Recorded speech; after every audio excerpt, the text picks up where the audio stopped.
Oh, you're muted. There we go. There we go. Amateur hour.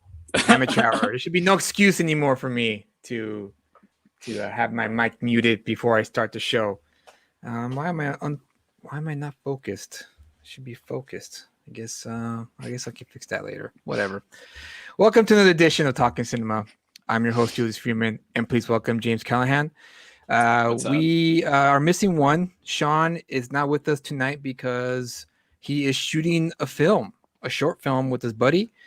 And so he'll join us next week when we talk about Prometheus. So we decided to not talk about Prometheus this week because I actually would like Sean to be part of that conversation because I know he loves Prometheus. He always he goes to bat for it. I'm sure you do as well, James. I am not the biggest fan. Love is a strong word. Okay, well then what would you consider? You consider it be okay or I feel like I should fantastic? save it for when we talk about it. Okay, that's fine. You're right. You're right about that. What's up, Ferris? Glad you could join us tonight. What's up? Always a pleasure for you to be on the show.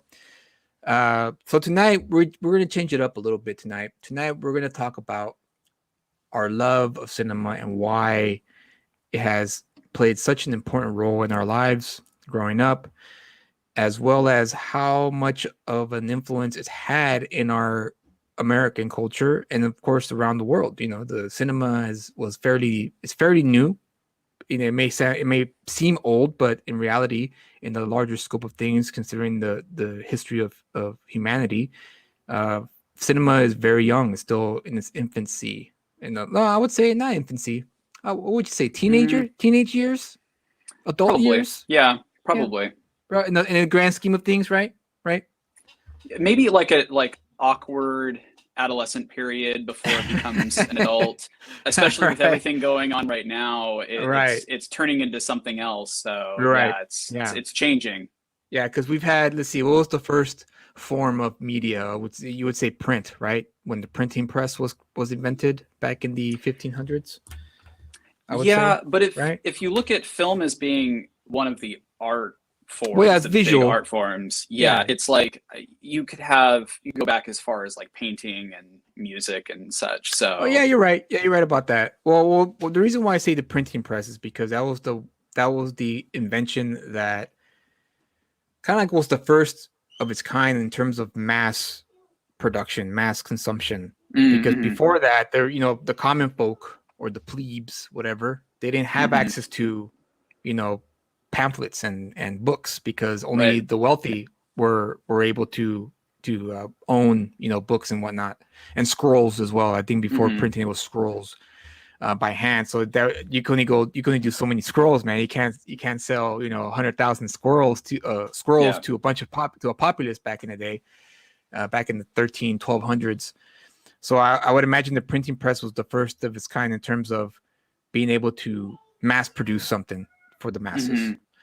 And then of course after that was photography, right? And then eventually it led to the creation of the motion camera, all because of a bet. If you guys don't know, the motion camera was invented by one photographer, I believe, who wanted to prove to another guy that when the horse is running or when the horse runs, that all four of its hooves or feet were off the ground at one point. And so it was a bet. It was like, no, that's BS. It's three. The three there's only three in the air, and one stays on the ground. And he goes, no, I'm telling you, all four are off the ground. And the guy, I forget his name. Do you know his name by chance, James, off the top of your head? I don't think I've ever heard this story before. Radio. Oh, okay. I forgot to mention radio. My wife just now just chimed in and said, like, oh, don't forget about radio. And I was like, oh, yeah, that's right, radio. Forgot about that. No. I thought you were talking about radio. I thought you were talking about the film Radio for a second, the Cuba Gooding Jr. film, but well, I forget the name. I could look it up in a minute during the show, so I could give the person the proper credit because he does deserve the credit because he is the reason why, we have what we have. I'm on. So this guy he set up his cameras. And then as the horse ran across, he kind of took a bunch of pictures and then pretty much proved that the horse, when they ran at full speed, all 4 of his legs were in the air at one point. And I guess this guy just figured out, like, hey, this is interesting. Kind of looks like a motion, like it's like a like I'm watching something in real life, but in still pictures. And that was the germ of the motion picture. Essentially, it came from a bet. It came from a bet. Came from and the 2 prize guys. was cinema. So and the prize was cinema, exactly. And I guess we could explore it as we go. So I'm curious to know, James, when was the first time you, and people in the chat, if you're listening in the chat, please you can share your thoughts as well, so that way I can share on the stream. But when was the first time that you've realized that you're watching something other than a movie? When you're a kid, you really don't know much about the nuts and bolts of movie magic, right? We just watch the movie, we like what we watch, and we believe the actors on screen are the real people, the real thing. And it isn't until you get older when you start realizing, there's people who produce this stuff, who make this stuff. Right. They write it, they direct it, they act in it, that kind of thing. So when was the moment for you that kind of got you, or maybe the movie for you that got you to realize, like, wow, this is special. I'm watching something special here, not just to entertain myself, but something that really opened your mind to the aspect of cinema? I think it must have been the first time I realized that a lot of movies that I really liked were produced or directed by Steven Spielberg. And interesting. As a 90s kid, you've got like Jurassic Park, and then even a few years later with like Saving Private Ryan and Schindler's List and Hook, like this name kept popping up. And it would also pop up on like cartoons that I watched as a kid, like Animaniacs. Okay. Oh yeah, that's right. He did come out. Yeah, he did come out on that show. One episode. And I think that was when I started to realize that, there's a creative force behind, maybe one unifying creative force behind the making of the things that I like, because I kept seeing that name pop up. And then there would be other names, like Ron Howard would be one that, was instantly, I continue to see that name pop up on films that I would watch, and different kinds of films. Tim Burton was another big one where I was like, I understand that even though he's made these different films, it's one filmmaker because all of his movies look similar. And I think it was probably around the time that I started consuming DVD special features that I realized what goes into making a movie. And it made me want to seek out the kind of movies that were being referenced in those commentaries and in those documentaries whenever they talk about what they were inspired by.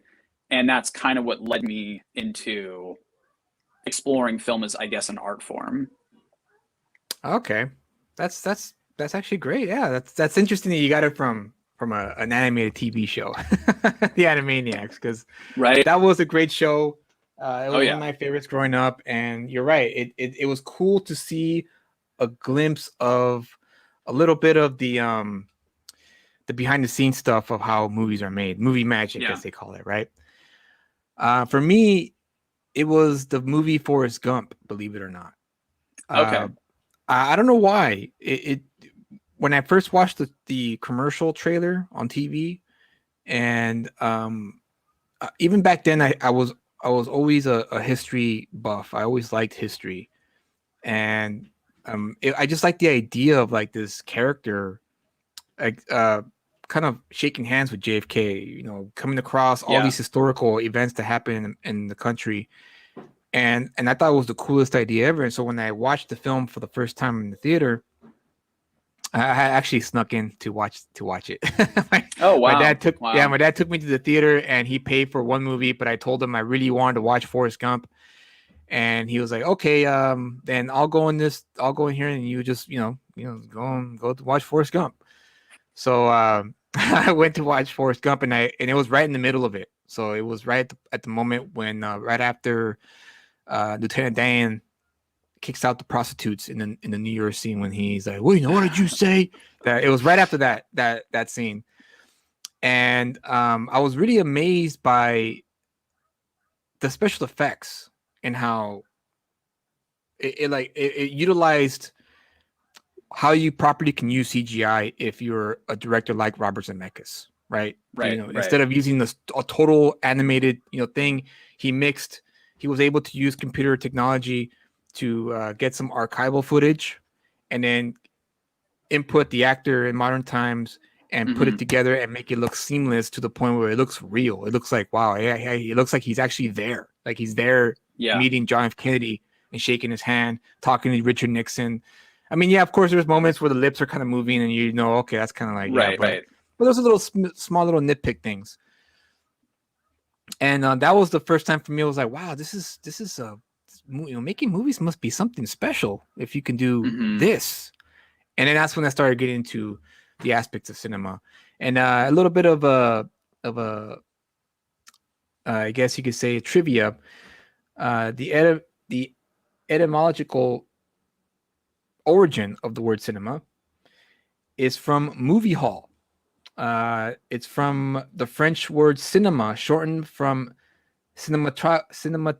I'm gonna butcher this word. Cinematographer. I don't know. Cinematography. I guess that's the way I could pronounce it in English. Device for projecting a series of photographs in rapid succession so as to produce the illusion of movement.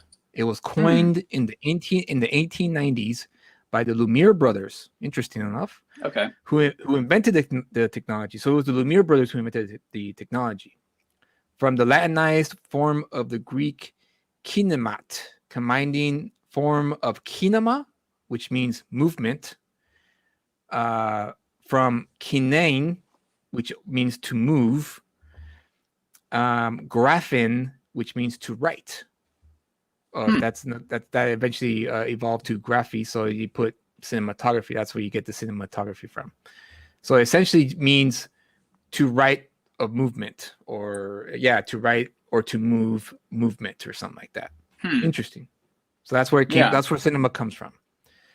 Oddly enough, because when you look at the word cinema, you don't think that, right? You think just, oh, that's just the word, the cinema. Cool. It always just sounded like a really kind of. It had some like gravitas to it.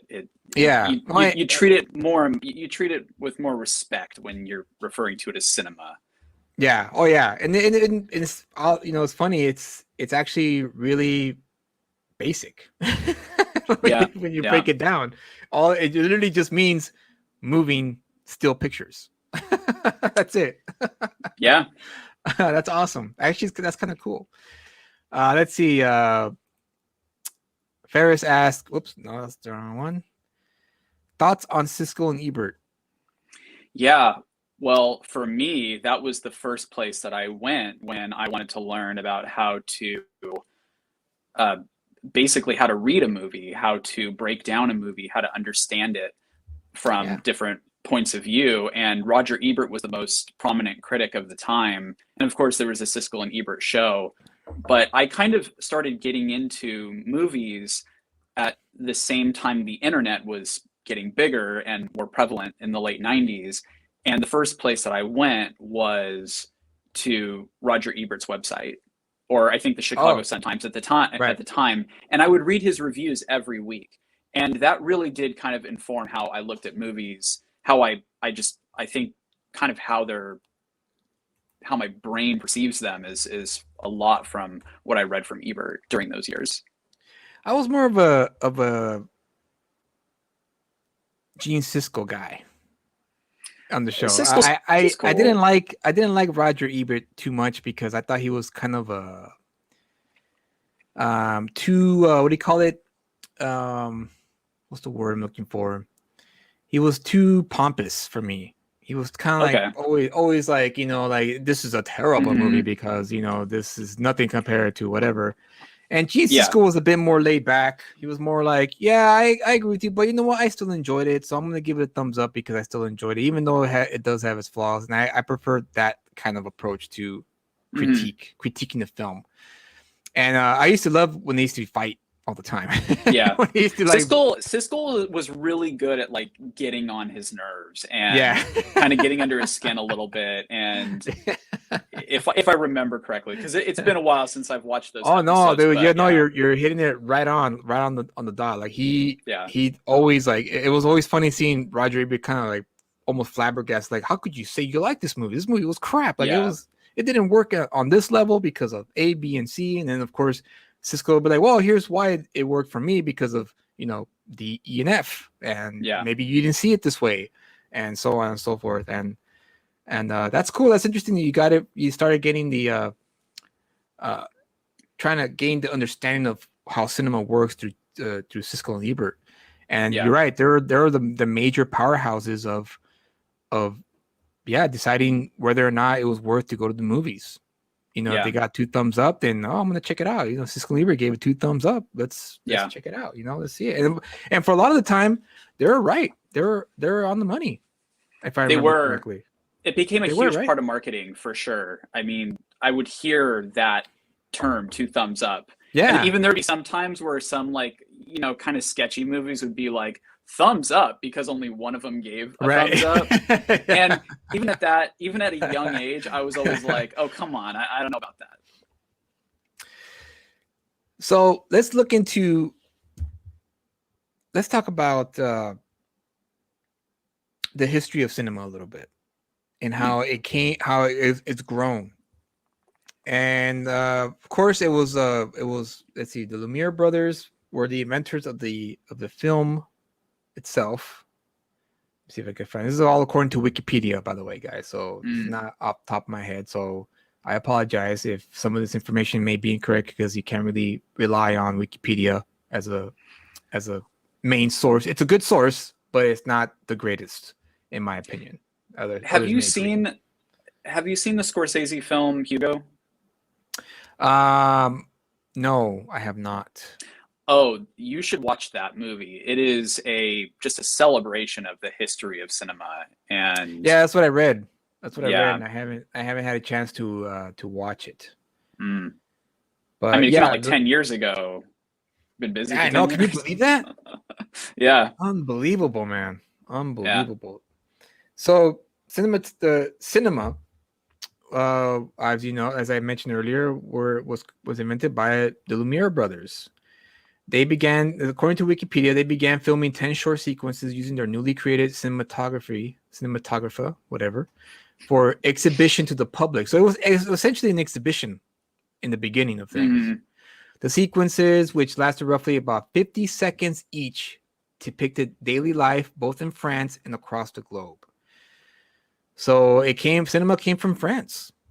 Well, you know about the train arriving at the station story, right? Yeah, wasn't that Thomas Edison? Didn't Thomas Edison do that? No, I believe that was the Lumiere brothers. I could be wrong because I'm really rusty on my film history. But if I remember correctly, it was in France, and they projected on a wall a train arriving at the station, and famously, all the people in the audience ran away because they thought a train was coming at them. Wow. I kind of have a hard time believing that it happened that way. Maybe they got a little startled. It makes total sense. The reason why it makes total sense because you've never seen it before. Sure. Can you imagine living in the world in the 1800s, late 1895, according to Wikipedia? Yeah. All you know is maybe some photography, some paintings, obviously, right? Museums.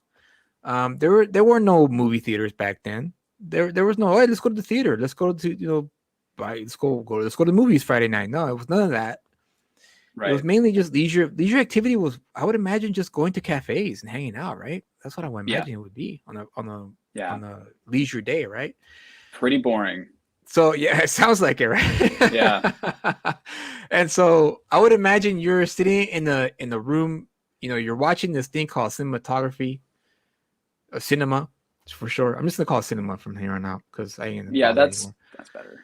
Yeah, I don't really know what word you're referencing. I was gonna try to look up, but it's cinematography, but it's spelled Graphe.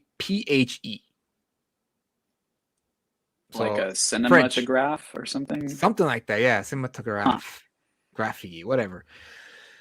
So you can imagine 1895, you're hanging out in France. You're like, hey, let's go down to this place. The Lumiere brothers has this exhibition of a train. Oh, okay, let's go check it out. I don't know what it is. It's probably a picture, it's probably a nice big picture. All right, cool. And you sit down in the room and they turn off the lights, and all of a sudden you see this freaking train coming your way. It looks real because it's moving, it's motion. Yeah. I would imagine you'd be like, what the oh my God, what the hell's happening? Ah! You're freaking out, you're running out of the room. But my skepticism is because back then the world was in color and trains made noise. So I mean, had they ever seen a black and white train before that didn't make noise? Like a phantom train was coming at them, maybe? Yeah, I don't know. Good point. No, that's actually a very good point, James. That's a very good point. See, I didn't even think of that. I didn't think of that. You're right. You're right. Maybe that was maybe that story is what John Ford famously quoted as saying, when you have a choice of printing the legend, you print the legend, right? So that's it right there. That the legend survived. So I'm pretty sure you're right. I'm pretty sure people were just sitting there going like, wow, cool. That's it. Yeah. That's the 50. What was it? It was how long did it was it? If I see what was it? How long did it take? Was it like a 2-hour movie? No. Can you imagine? It had like 8 reels of 50 seconds. It was 50 seconds. So okay. After 50 seconds, which is close to a minute, you'd be like, oh, okay, that's it. Cool. All right. All right, let's go. You're hungry? Yeah, I'm hungry. Let's go. let's go to the cafe. Worked up a real appetite during that 50-second film. That really did scare me. That train. Woo! Edge of my seat. So, of course, as we know, well, not many people know, but and then eventually it spread throughout Europe, and then eventually landed in the United States, and it became known as Nickelodeon films, right? Nickelodeons or something like that. I think that was a type of film. I don't know if they were. I think they may have been releasing them in some form in theaters of some kind. Whatever they had. No, there were machines. Yeah. There were machines you would look through, and then those were you put a nickel in, and it gives you a little movie. Yeah, and you would spin it. Would you spin it yourself, or would it spin on its own? Probably, because everything sucked back then. So I'm sure you had to spin it yourself. God, can you imagine that bullshit now? You've got your phone, just like. I know. It'd be nice now. It'd be nice if there's like I wouldn't mind checking one out in a museum. If they're still around, that'd be awesome. Actually, I wouldn't. Or on my phone. Oh yeah, the Oculus, right? The Ocular. Yeah, you could do it in the Oculus. Goggles? Yeah, sure. Yeah, you're right. Yeah, we have it so good here in the 21st century. Yeah, right? Thank God we're born in the 21st century. It's so amazing. Wouldn't trade it for any other time. All right, so let's see here. And eventually grew and grew, and then New York was the place to be. And then it spread to Los Angeles around the early 1900s, so 1912, I think it was, or 1917. Right here it says a conservative Democrat. Wow, that's a oxymoron, right? And that's an oxymoron nowadays, right? John W. Martin was elected mayor of the platform of taming the city's movie industry. By the time Southern California was emerging as the major movie production center, thanks in large part to the move of film pioneers like William Selig and D.W. Griffith to the area. These factors quickly sealed the demise of Jacksonville as a major film destination. So I skipped a whole bunch of stuff here. So I'm assuming Jacksonville was Florida. So maybe that was the film hub, the cinema hub at the time. Pittsburgh. So Pittsburgh was a really a place right there where you can make your movies for the Nickelodeon films. And it was very decentralized. Very decentralized at the time. So now it's obviously centralized because of the studio system or the lack thereof. But back then it was pretty much, if you had a camera, you had some money, and you had a few people working with you, you can make a movie. You can make a movie, a silent movie. It'd be, you would, I guess, make a break from whatever it is that you made.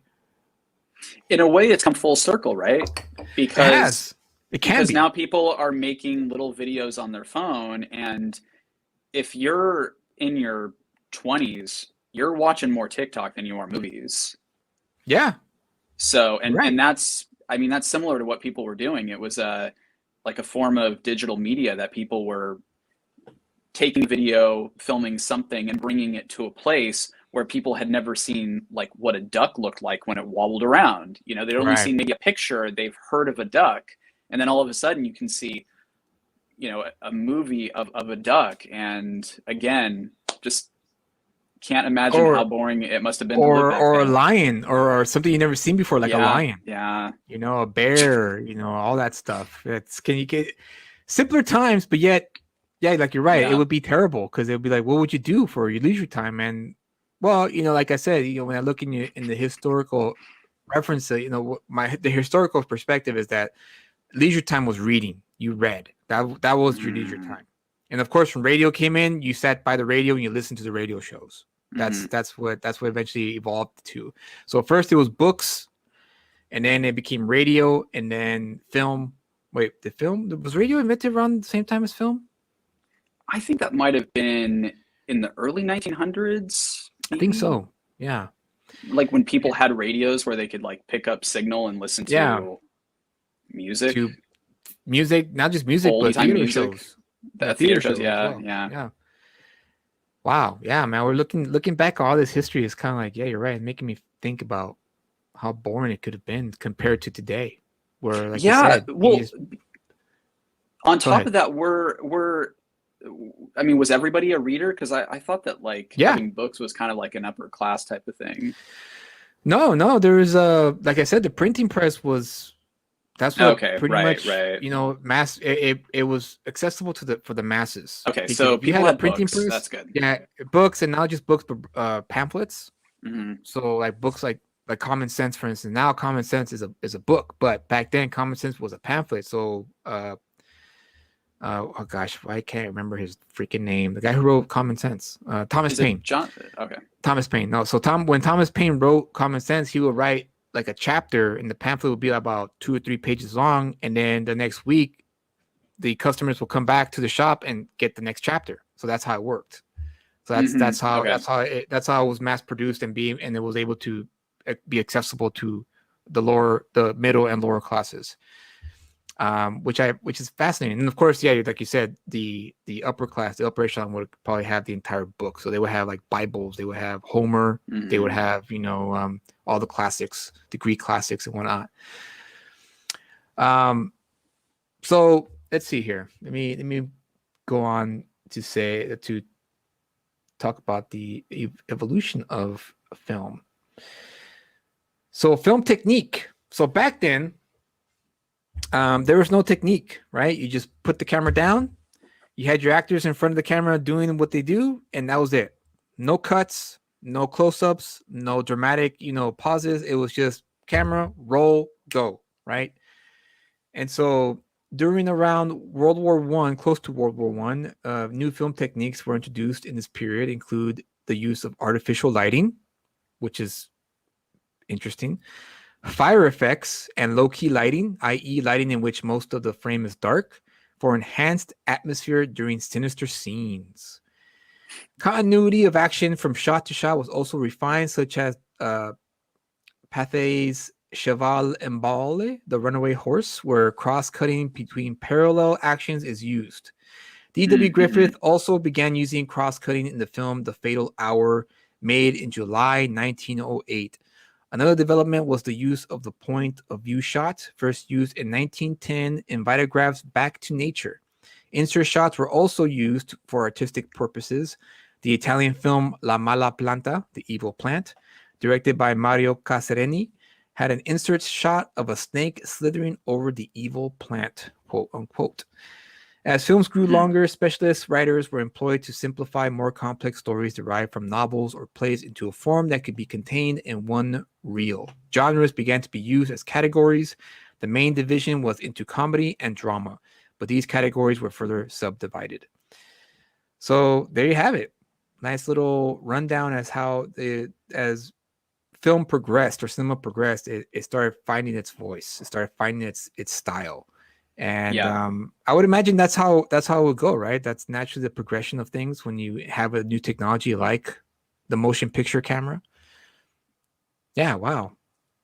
Can you imagine being the pioneer? Like you have a camera and you realize, hey, I could just cut this piece of the film here and this piece of the film there, and I could just splice these two and then put it through the machine, and it looks like it's seamless. Wow, cool. That's the big eureka moment that I think of. The first time somebody realized they could take a piece of film and put it next to another piece and create a story, basically. Yeah. And then cross-cutting is another big one, because I watched Griffith's films years and years ago for that reason, just to see like kind of where that all started. And it's really sophisticated for its time, but it's really like mostly kind of like a museum piece. It's really hard to engage in movies that old. But yeah, it's very fascinating. And when you know how difficult it was to use that equipment and to haul it around to get the shots that they got, you really have a much bigger appreciation, because, you know, they didn't have cell phones, so they had to haul these heavy cameras and just archaic technology, especially when they're, you know, when they're winding it. Yeah. And then they were a lot more savvy, I would imagine, because you could just keep shooting. No cuts, just keep shooting. You messed up, keep shooting. I'll just cut it out. I'll just cut it out. No biggie. Just keep shooting. Which is kind of like what the indie creators do nowadays, right? When you want to save money, you just keep shooting and you just cut it out on the cutting room floor, so that way you won't go over budget. I think that was more common though when filmmakers were shooting on film, because now you can just keep shooting on your digital camera. And like the red, you don't need to cameras. worry about, right? Or even if you're using a phone or a DSLR, you can still get incredible images that look cinematic with those cameras, and you can shoot endlessly. You can keep the camera running. Man, thank God for technology, huh? Yeah, the progression of technology. We are spoiled for sure. Because now when I'm reading all this stuff, I'm like, wow, now it seems so like, you know, we have so many films now in our minds and in our society, in our culture, that there's so many movies we can pick out that use these very techniques that was started by the D.W. Griffiths and the who was the other guy? Who was the other name here that used it? The less famous guy. The less famous guy. Gosh, I missed it here. Mario Casarini, the Italian. So both D.W. Griffith and Mario Casarini, which is a shame, because, you know, I always like to give people their due credit. And, you know, but I understand it, because we're in America, so D.W. Griffith has to get his credit because he was American, and I'm sure. He was a more sophisticated filmmaker. I mean, he really, aside from being problematic in hindsight, to say the least, he's only human, man. Come on, he's only human. Yeah, I'm not going to comment on that, but but his films, I mean, if you watch a film like Intolerance, it's so boring. It's so hard to get through, but it's so impressive. You have to marvel at pretty much every shot in that movie, because, again, it's like they built all of this stuff, you know, and you know, it's just it's so epic.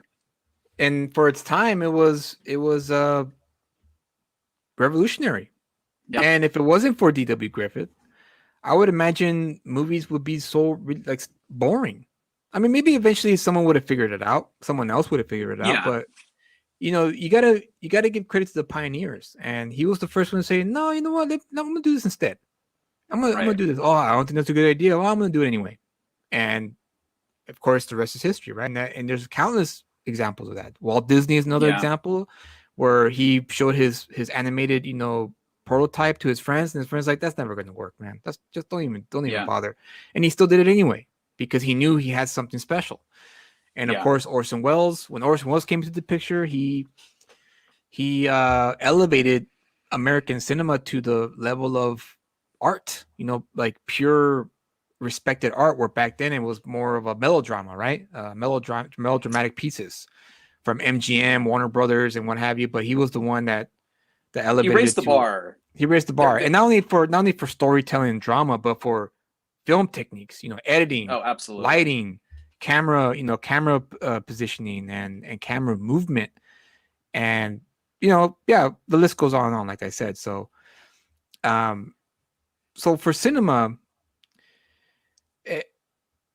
it's amazing how when you look at the history of cinema, how every different parts of the world, Germany, Russia, various parts of Europe like France and Britain, and of course the United States, and of course the other Americans like Mexico and South America. It seems to all have cross-pollinated at one point in our history, right? Like as the years went on, it seems to now, since we're a bit more closer in terms of the globalization, and now we have access to all these different cultures. I can't help but notice how it all cross-pollinated in a lot of ways. For a while there, Kurosawa wouldn't have made Seven Samurai without John Ford, right? John Ford wouldn't be John Ford without, I would imagine. I mean, who influenced John Ford? I'm curious now. I wish Sean was here because he would. Oh, so it was Griffith. Okay. I think that's the lineage. Yeah. Okay. And so, do you think now? Let's take the idea of cinema to a different location here. Are you a believer that cinema can influence a culture to change if done in a certain way? It has to be right. I'm not saying right or wrong. I'm just saying in a certain way. Can cinema influence the changing of a culture? Because I think we have plenty of examples of how Hollywood films back in the day did change culture. Just like, for instance, like the book, I believe the book was called The Jungle, which exposed the meat industry and how bad it was. And it was a novel, but yet it was so powerful that people read it and were like, "What? This is what they do with our meat." And so that's what led to the creation of the FDA and so on and so forth. So do you feel, or do you believe that cinema has that same kind of power if done, I don't want to say correctly, but if done in a certain way? I'm not really sure. I think Happy Jam Jam says cinema is the propaganda of culture. To an extent, that's true. Happy Jam Jam. Yeah, I would agree with that to an extent. Go ahead, James. Let's see what I'm curious to know what you think about that. Yeah, there are definitely times where I watch American cinema and get that creeping feeling that it's kind of a big commercial for America in general and for just American ideology. And I'm sure the rest of the world kind of looks at it like that. And that's not even to be political. That's just kind of, it can't help but be it because that's where it's made. But I don't know if it can necessarily change culture, but I think it can kind of enforce ideology. It can be used as like propaganda to take something that people already feel and make them feel it stronger. And it's a really powerful weapon that you can wield if you're like Leni Riefenstahl and you're doing that during Nazi Germany, where people are already fired up to be Nazis, but then they see that movie and they're like, "Oh my God, I'm a fan for life," It's terrible. Whoa, what the heck? Can you hear me? Uh-oh. I can hear you, yeah. Okay. Whoa, my phone started playing out. Whoa, that's weird, man. Whoa. They're listening. Dude. Whoa, my YouTube started on my phone by itself, guys. Creepy. It's weird. Creepy factor. Whoa. Did it start playing Triumph of the Will, or what is it? What's the Riefenstahl film? I can't remember. Did you watch the Netflix special, The Five Who Came Back, I think it was called? I did watch that a few years ago. About how John Ford, Frank Capra, they went to they joined the U.S. forces to do their propaganda movies. The Frank Capra section of the show really struck me because he was the one that struggled the most, because John Ford found his voice, George Stevens found his. Who was the other director that went with him? Gosh, I can't remember his name anymore. But I remember Frank Capra was the one that struggled the most in terms of how he could do a propaganda movie. Mm-hmm. And I'll never forget. Was it John Huston? John Huston, thank you. Yeah, I think it was John Huston. Because he was the one that made the films that they didn't end up releasing. Yeah. They're like, whoa. Yeah, because it was a bit too, he showed too much of the realness of the war. which They're I like, thought we want people to join up, you know. yeah. We want people to. Yeah. But I did like that John Huston stuck to his guns and was like, dude, we need to show that this is terrible. Like we need to like show this to show that war is terrible and that war should be done if necessary. And I think at that point it was necessary to fight, you know, because you had this nutcase, well, a few nutcases. You had freaking Hitler and who was the other guy? Mussolini, who wanted to take over the world and make it into their vision of this fascist system. But the reason why I bring up the whole cinema and propaganda thing, or how it can influence culture, is because there's a few examples that come to mind for me, and one of them is the again it deals with Frank Capra, was when he made the movie It Happened One Night, and I don't know if you know the story about this. Have you seen that film? It Happened One Night with Clark Gable and Claudette Colbert. Okay, there's a scene in the movie. You should I highly recommend it. It's a great slapstick comedy, and it's the first romantic comedy that pretty much Hollywood has recycled over, and even to this day they still recycle it because it was such a perfect comedic, you know, romantic comedy, and it still holds up in my opinion to this day. So there's a scene where, you know, the premise of the story is this Rich Harris. Harris, how's that pronounce it? Harris, yeah, Harris, a very, very, very rich, you know, elite WASP a woman runs away from home because her dad doesn't want her to marry another rich mogul. And Clark Gable plays this, you know, blue collar newspaper man, and he finds out who she is when he sees her in the bus, and he kind of tricks her into, hey, you know, I'll make sure you get to where you need to get to. Just give me the story. I want the story. You know, in other words, the rights to print your story. And so she does. And of course, it's you know, it's one of those comedies where they keep clashing, clash of styles, but they end up falling in love. You know, the whole deal. But there's a scene in the movie where they're staying in the hotel and they have to pose like a husband and wife because obviously it was back in the time where you didn't sleep with the woman in the same room. And he's taking off his shirt, right? Because she's like, you know, being all bitchy, I guess. And so he's like, okay, well, I'm gonna just start changing in front of you then, if you don't want to, you know, go to the other side of the bed, that kind of thing, right? So he's taking off his clothes, and then when he takes off his shirt, he isn't wearing any undershirt. There is no undershirt under his button shirt. And when people saw that movie, because the movie was a big hit, it was a big box office hit. The sales of undershirts went down like 60% because of that movie. And it wasn't because they were trying to. It wasn't because the movie that Frank Capra hated undershirts and he wanted to make a statement. It was just because Clark Gable, I guess, thought, well, I don't want to wear undershirt for the scene because it's hot and whatever, and he just decided to I'm just gonna wear it because it's a you know, taboo to have, you know, to show my bare chest, you know, that kind of deal, right? And so the sales of undershirts went down 60% because of that movie. Wow. And that's what I mean when I say about the cinema have this profound effect on people. And then going back to the Netflix special that I told you about, what I liked what Frank Capra did with what he eventually figured out how he would approach propaganda for the American military was pretty much showcasing Triumph of the Will to Americans and saying, look, these people think they're better than you.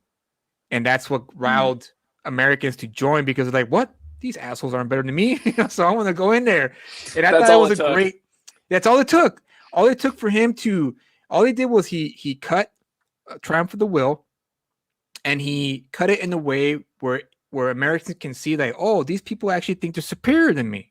So, okay, I'm gonna show those freaking Nazis, you know, who's boss.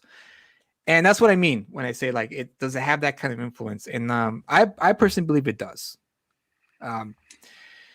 It just feels a little bit like, I definitely know where you're coming from, and I do agree to a certain extent, but I think that it may be more complicated, like a reinforcement of like an ideology.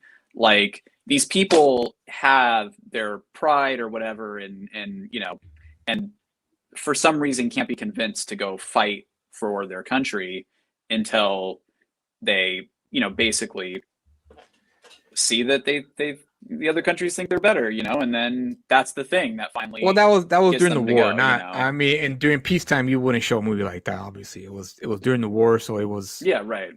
It was necessary because there, I guess, apparently, according to the documentary, the recruitment wasn't going well for the United States government right. at the time because people didn't want to die. Yeah, which was interesting to me because I was taught in school that everyone joined after Pearl Harbor. Everyone was like, "Let's get." Oh, it was before Pearl Harbor, I think. Yeah, I think that's what happened. That's what it was. Okay, so my mistake. Sorry, World War II veterans. Don't hate me. But it's a long time ago. So before Pearl Harbor, I guess there. No, it was after Pearl Harbor. Well, there may have been a spike. Yeah. In people enlisting for maybe a year. Oh, but then after that, okay. When people are like, "Hey, actually, I don't think those guys are coming back. Maybe I'm gonna go to college instead, or whatever." Right, yeah, right. Yeah, let's hope that the military takes care of it. We have weapons. We have big weapons. Mm. So we kind of went back and forth, but so we left off with the techniques, right? The cutting, the what do you call it? The close-ups and mood and all that. So now the sound era comes into play, which started around the 1930s, which I'm sure must have been another shock for movie-going audiences at the time, because before it was just piano, titles, and their actor doing their physical comedy or their physical acting. You had Charlie Chaplin, you had Buster Keaton, you had Douglas Fairbanks Jr., you had not junior, senior. Who was his wife? Mary Pickford. And so those were the big superstars of the time. But then came sound. Now you can hear your favorite actors talk, which again shifted. A lot of people suffered and lost their careers because of it, and other people gained careers because of it. And that's how it goes when things evolve and change. You either evolve. What's that word? What's that phrase? Adapt and overcome, right? And a lot of actors at the time didn't adapt and didn't overcome the change. And I think the only one who survived was Charlie Chaplin, because he was smart enough to realize that his character, which was the tramp, right? If I remember correctly. Tramp, yeah.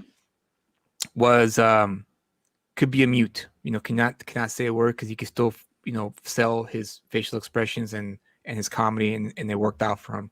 But people like Buster Keaton and Douglas Fairbanks and Mary Pickford, those actors kind of struggled with it because they were accustomed to working a certain way and not with sound.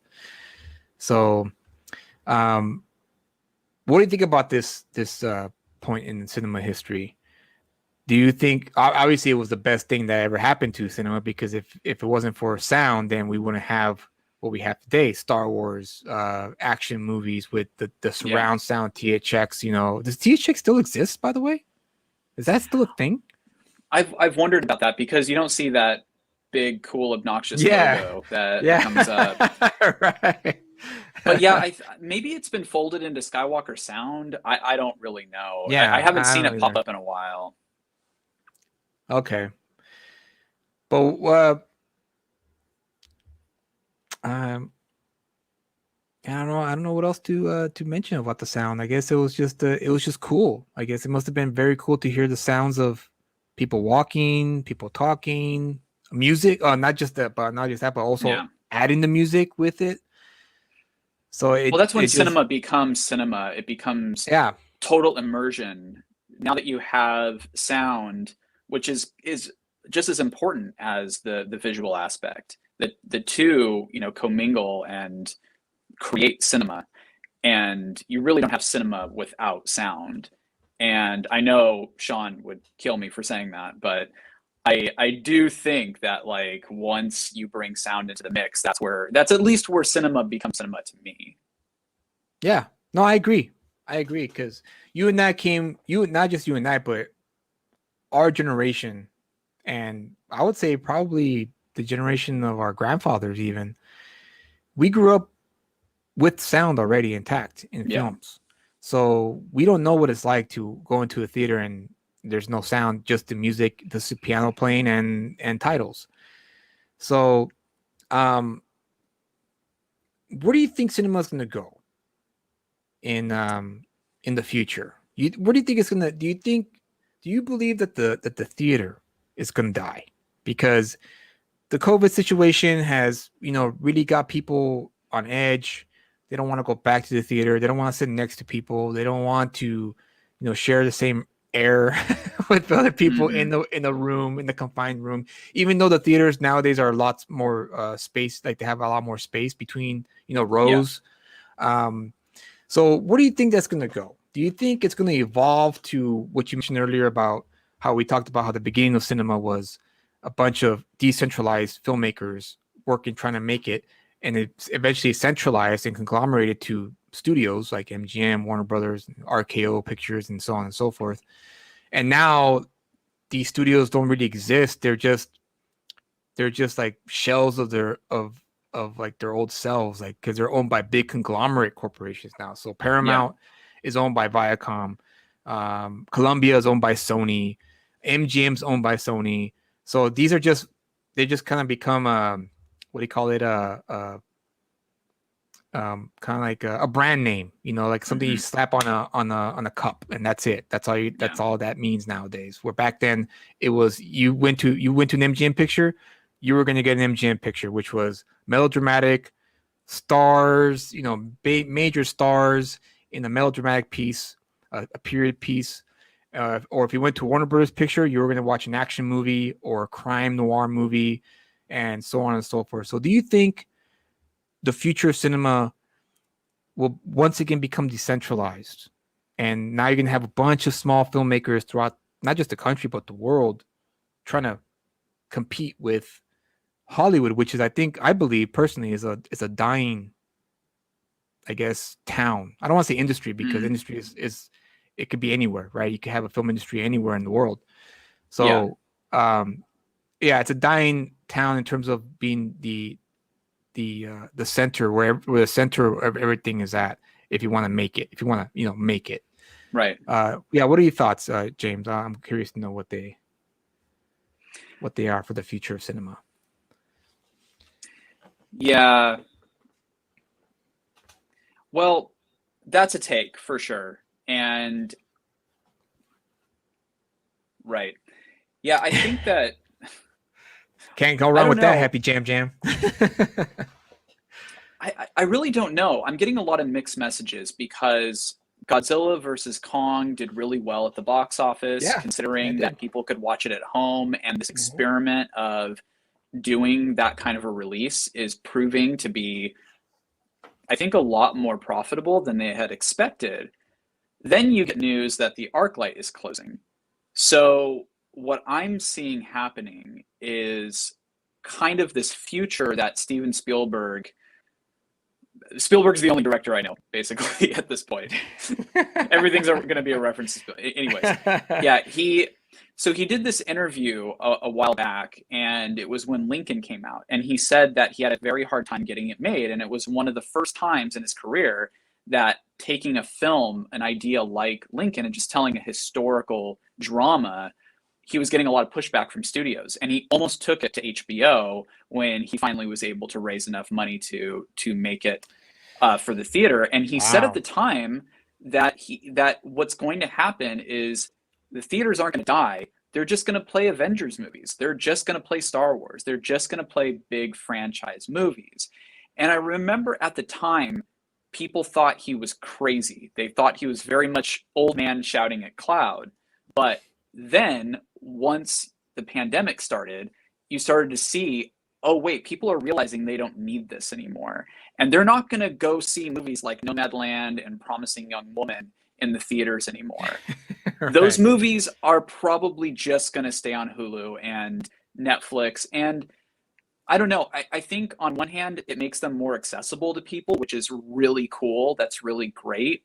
But the only movie I managed to see post-pandemic, and still to this day is the only one I've seen in theaters, was Tenet. And whether that film is good or bad, it's a transcendent experience when you haven't been to the movies in basically a year. and you're seeing the full potential. This is a guy that is trying to do something similar to what directors like Griffith were trying to do, which is create movies on a grand scale. And if the theater experience goes away, you're just going to get film on a much more modest scale. You're not going to get any more of these big, so grand you're just experiments. eventually going to get movies then. Because going back to Scorsese's quote, remember when that famous quote the infamous quote, I should say, right? And how he said that Avengers isn't cinema. Well, now that we know the definition of cinema, he was wrong in that instance, because cinema just means moving pictures on the screen. That's all it means. It has no weight to the artistic style of cinema. It just means, hey, you're just showing a picture on the screen. And now I feel, man, this is a hard one. This is a hard one, because when you watch movies like for instance, 2001: Space Odyssey, you can easily watch that film in a theater and you'll still get a great experience, even though the film is old, it's been out. But I'm sure, like, when you watched it on what's the name of the dome in Hollywood up in LA? What's the name of that? The Cinerama Dome. The Cinerama Dome. Mm-hmm. I'm sure when you watched it, it was like, oh my God, I feel like I'm watching a brand new film, right? Well, it did, and it's because Kubrick and filmmakers who were making movies on that scale back then, they were making them to be seen in a theater. They weren't meant to be seen at home. And to compete with television, they started experimenting with things like widescreen, which wouldn't really translate on a TV set. And so, yeah, like, every time I've seen 2001, I've seen it on a screen in my house, and then seeing it projected, I realized, oh, this is the way that this was meant to be seen. It's still great. Go ahead. Sorry, I was just gonna say, like, I think that movie's great on a phone. I think it's great on a tablet. It's the greatest movie of all time, no matter how you consume it. But yeah. All right. Well, since you talk about it like that, then I can't help but wonder that if you're able to watch a movie like 2001 on the phone or on a tablet, then is it safe to say that the idea of cinema, this idea of a larger than life, story that you watch in the theater, are those days over? They're ending. Yeah, because I would love to watch 2001: Space Odyssey on a screen, on the big screen, like a theater. I would love to watch David Lean's Lawrence of Arabia. On the big screen. I would love to watch Ben-Hur on the big screen. Same. Because, like you said, those movies were made for widescreen. So I'm thinking, like, is it possible to get people back in the theater if Hollywood goes back to their roots and says, you know what, we're special. We're not television. We're not YouTube. We're not Instagram or TikTok. We're an industry that makes motion pictures big, not epic in the sense like Avengers or superhero comics, but just epic. Because Forrest Gump was epic for me, even to this day. I still consider Forrest Gump to be an epic film, and you could play Forrest Gump on a theater, and it will still be as epic as it was when it came out in 1993 or 1994. I mean, Pulp Fiction is another one, and I feel like cinema can still survive, but Hollywood needs to get their heads out of their asses and start allowing a new generation of filmmakers to start exploring what they can do in terms of telling new stories. Let's not recycle stuff anymore. Let's start taking a little bit of risk. I mean, yeah, of course, there's a lot at stake, right? There's a lot of money on the line. It can make or break you. But the idea, or not the idea, but the best approach for me personally anyway, is producers nowadays, the new wave of producers that are going to come, they're going to replace the old ones who have been kind of gatekeeping the whole industry for a long time. They're going to have to say, okay, here's what I can offer you, the director, in your little crew. This is all you're going to get. So make it work.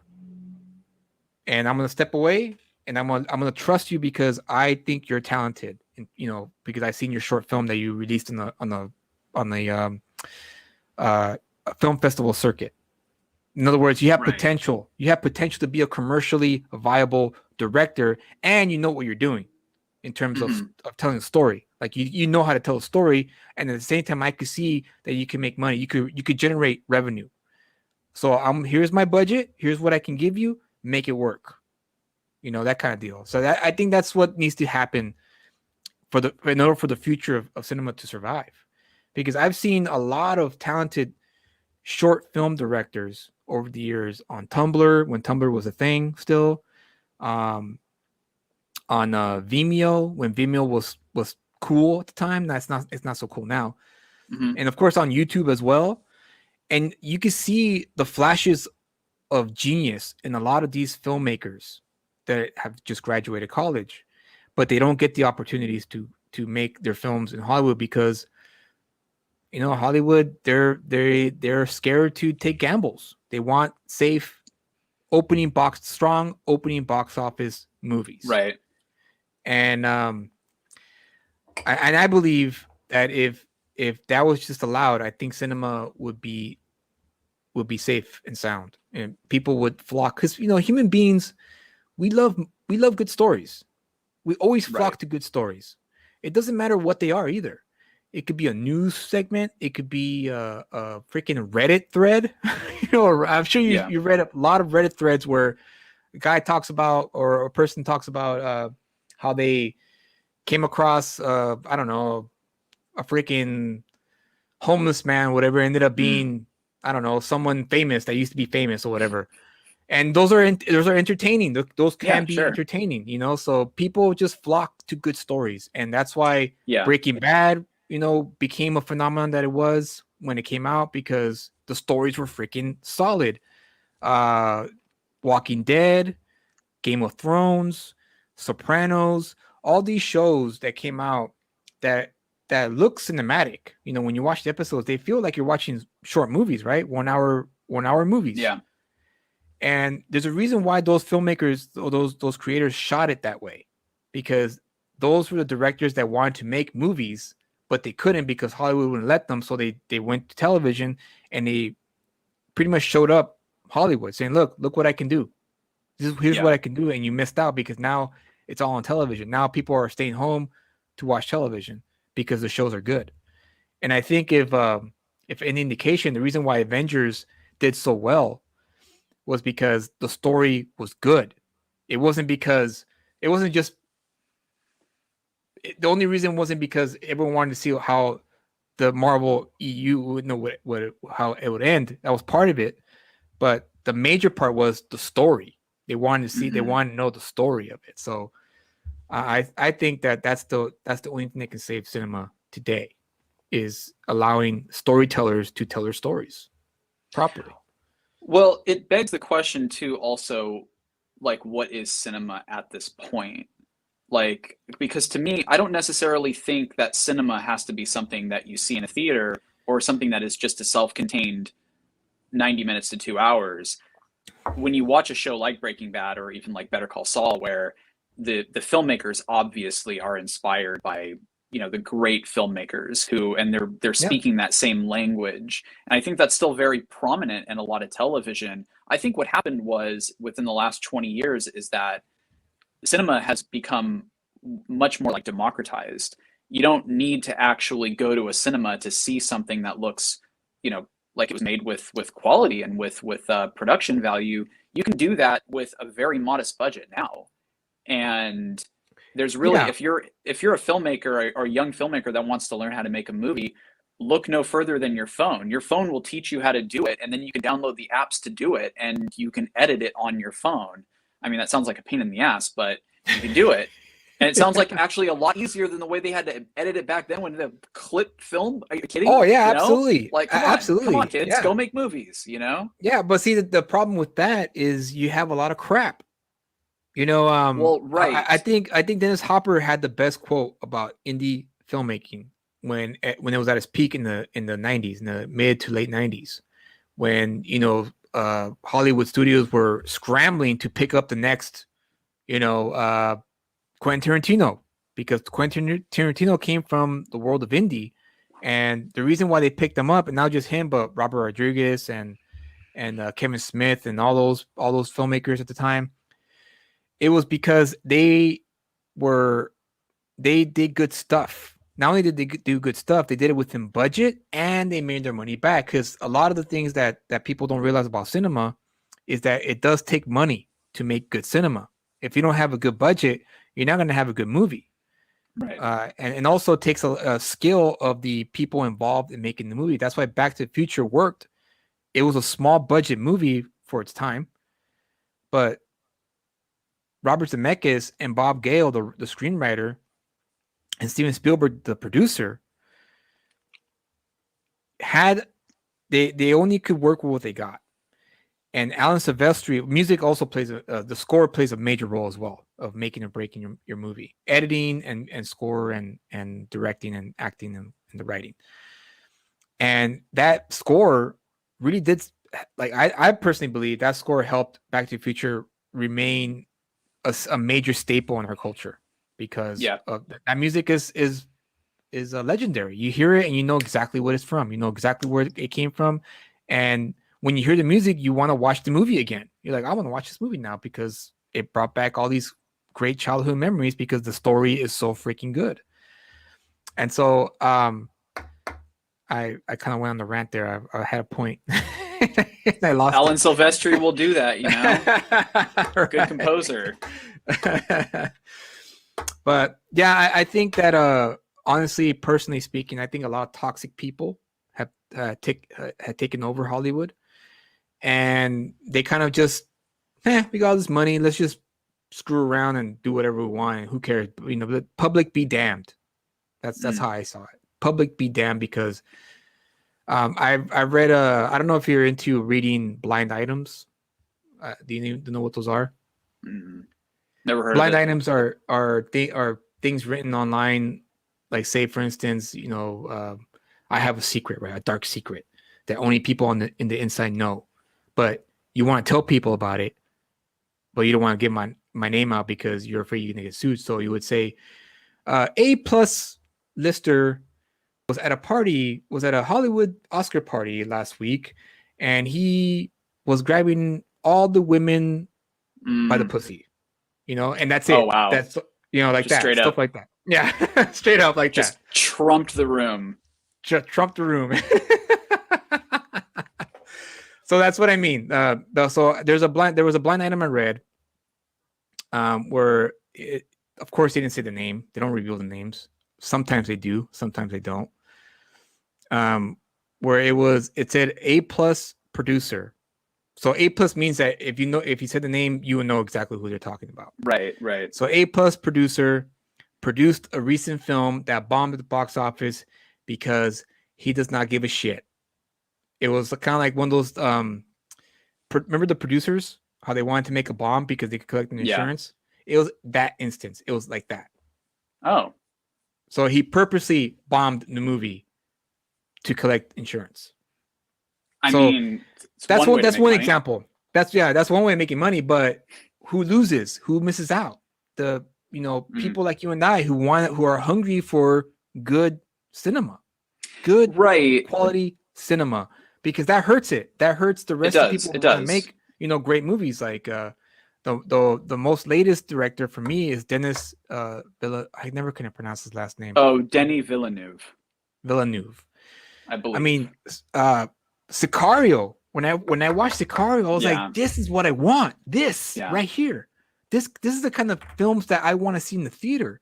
It looks like a very simplistic story, right? But it's not. It's very epic, because that story was freaking gnarly, man. It was, Del Toro's character and Emily Blunt's character, two ideologies clashing, right? You have one who's doing sneaky stuff, and you have one who wants to do it by the book, but they respect each other.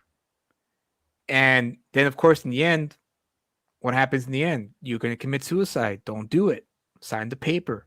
You're going to commit suicide, which I thought was one of the best endings in modern movies, personally. That movie was something special, and it was.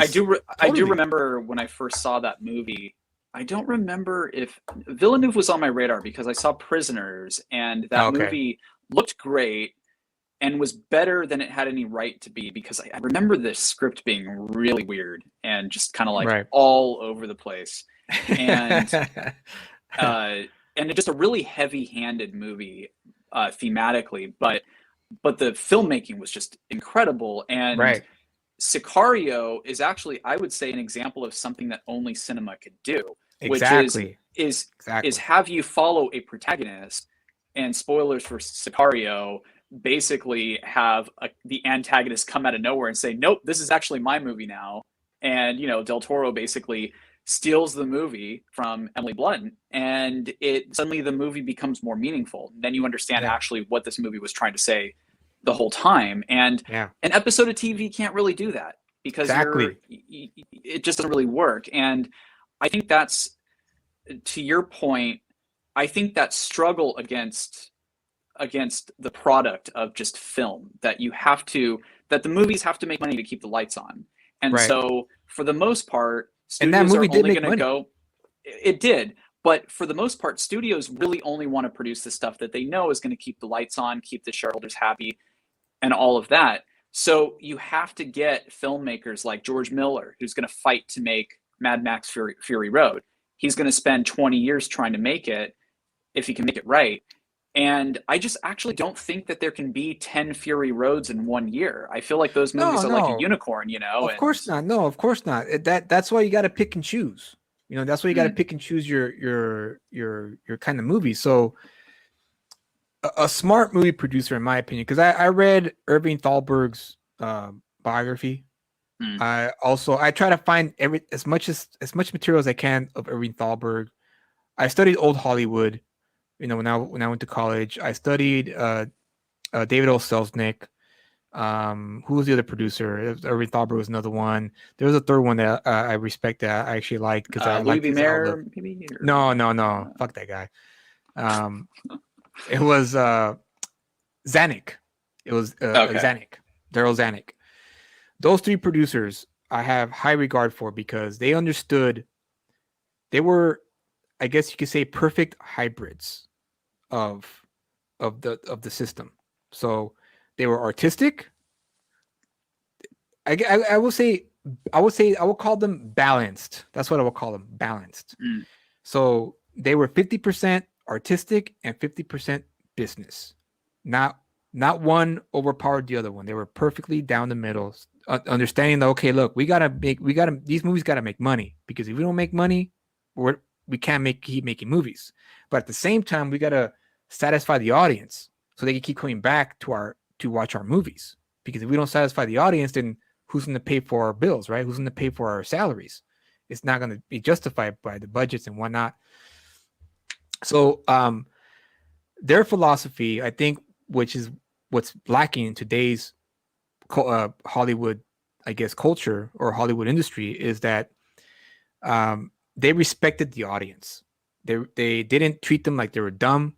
They actually respected the audience, and they always tried to produce the best kind of movies, to not only entertain the audience but also provide them a little bit of knowledge. Moral tales, a little bit of moral tales. That's why I love Sicario so much. Sicario was such a modern day old. It ran me of an old, kind of like a modern day old school studio system movie, mm. because, like you said, you have your protagonist and your antagonist, and throughout the whole movie, the protagonist is kind of left in the dark, but yet she's taken along for this ride. She doesn't know what this ride is, and she's questioning what the hell's going on, but yet she still goes with it because she's curious to know what's happening. And of Right. course, the antagonist has his own agenda, and you find out why he's doing what he's doing. And when you find out why he's doing it, you're like, "Oh crap, dude!" Then you have a more of a sense of respect for the antagonist, because, I mean, yeah, it's terrible what happened to his family. Mm-hmm. Spoiler alert. And of course, like you said, it brought up questions. It brings, because a movie that leaves you pondering about it for days after you watch it is a perfect cinema movie, in my opinion. One for me anyway. I can't speak for everyone else. And Yeah. Sicario, Sicario left me thinking about the movie for days after I watched it because of how powerful it was, especially that ending. And I was happy to find out that I guess the original ending for that movie was they were supposed to fight. Emily Blunt and Del Toro were supposed to like throw down, like they were going to throw down in the room and fight and like do the whole thing. And I was happy that the actors and the writer and the director got together and they talked about it, and they eventually came up with that great scene where he has her sign that non-disclosure paper agreement, and caressing her face and saying, just you'll be committed. In other words, saying, don't make me kill you because I will do it. Right. I will not hesitate, but I like you because you're special. We need people like you in the world. I don't want to do it, so just sign it, man. Come on, just sign it. And I thought that was, again, that's why I say it's important to have a good producer who understands that when a director comes to you and goes, look, I know the script said this, but here's my idea, and a good producer will be like, you know what? Let's go for it. Let's do it. Screw it. And it worked out better. And that's what's missing in today's Hollywood industry, is that producer who's 50% business and 50% artistic, and understand and gives the director some wiggle room for his art, for his creativity, and at the same time keeps the production and studio company heads happy by reminding them, hey, look, man, my name gives, the last movie I made a bunch of money. Trust me. You're gonna have to trust me. And the studio heads were like, okay, well, we're gonna trust you. And that's how you keep. So in other words, I guess a good producer is a nice buffer zone between the studio and the and the creatives who are involved. And that's what Zack Snyder, even though I hate Zack Snyder, lacked. Hate's a strong word. Yeah, well, because Nolan was good, as he was a good buffer in Man of Steel when he was the producer of Man of Steel. But I think after that, he obviously, Nolan's not a producer, he's a director, so he couldn't really stick to that role and keep fighting for Zack Snyder, because Man of Steel was pretty good. I watched it again the other day and I was like, this movie is pretty good actually. And now that the more I watch it, the more I like it. And that's probably because Nolan was there and telling Snyder, hey, how about try this or try that? I always kind of got the impression that Nolan basically sold his name on that and just was like, took a briefcase of money and then just was like, okay, bye. Like, I don't know. I don't really get the impression that this was like after the Dark Knight trilogy, and his name just had a lot of value to it. And I'm sorry, I didn't catch what Ferris said. Ferris says you're going to need a filmmaker with capital to start their own studio. Yeah, and I agree. This is where. Yeah, you know what, Ferris? That's actually I think that's where cinema may be going. Is that smaller theaters are going to have to step up their game and allow smaller creators to showcase their films and get the hype going.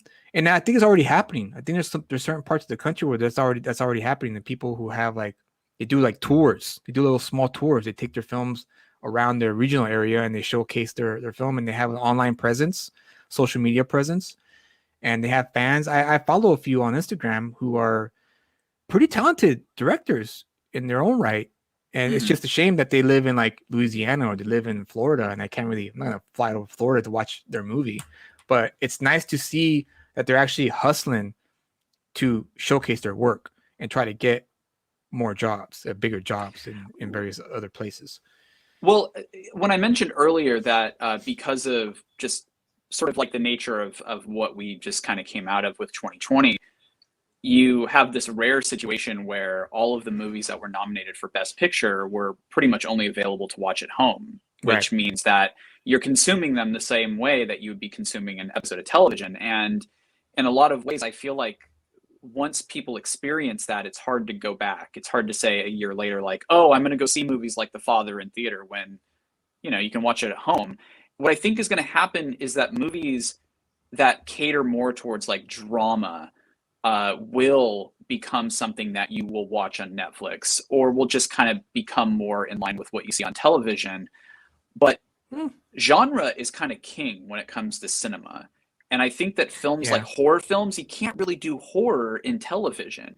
Part of it is being trapped in a dark room with an audience, and kind of that stress and that fun of like waiting for something to happen. And you can't really do that at home. And that's why I don't think they're going to go away. I think what we're going to see is we're going to see big, huge budget movies like your Avengers movies and your Star Wars and your Christopher Nolans, like if you have 5 to 10 filmmakers that get to make movies on a grand scale, and then you're going to have little bitty movies. You're going to have these like movies that are made for under $1 million, where you're going to have filmmakers that really want to throw their hat in the ring a little bit and try to impress people with a movie where all the money's on the screen.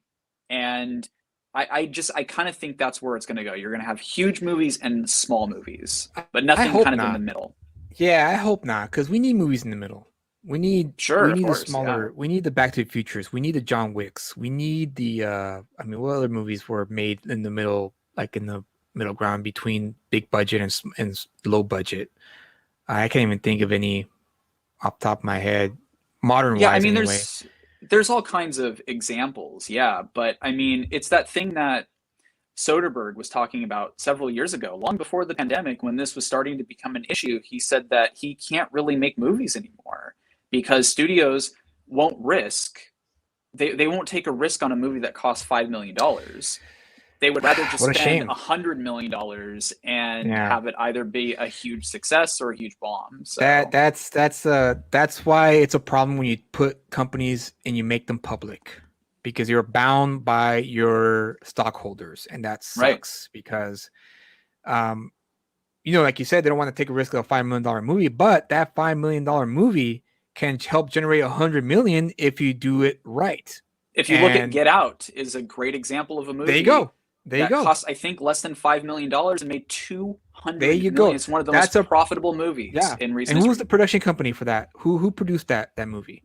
What was the name of that company? It's Blumhouse, right? I believe. Yeah, so you can imagine they had the budget, right? They had, we have $5 million. It's Jordan Peele. He's fresh off, Key and Peele. He's up there. It's going to be a good sell because he's a comedic actor, but yet we can sell the idea that he's making a horror movie. And it's going to be great. And they greenlit it. They let him do it the way he wanted to do it. And it paid off. It paid off because, like I said, it generated a bunch of money. And now that production company has grown. It's kind of like, they kind of grown bigger now. And now they could spend a little bit more for the next movie. And that's the best way to do it. It's the Blumhouse strategy that they have going on right now. If I understand it correctly, is that basically everyone works for scale, and if the movie makes money, everyone makes money. There you go. And I can definitely see that kind of business model working, especially like I think a really good example is that Russell Crowe film that came out during the pandemic that was kind of daring people to go to a movie theater and go see Unhinged, go risk your life to go see Russell Crowe. Oh yeah, I saw that. Right.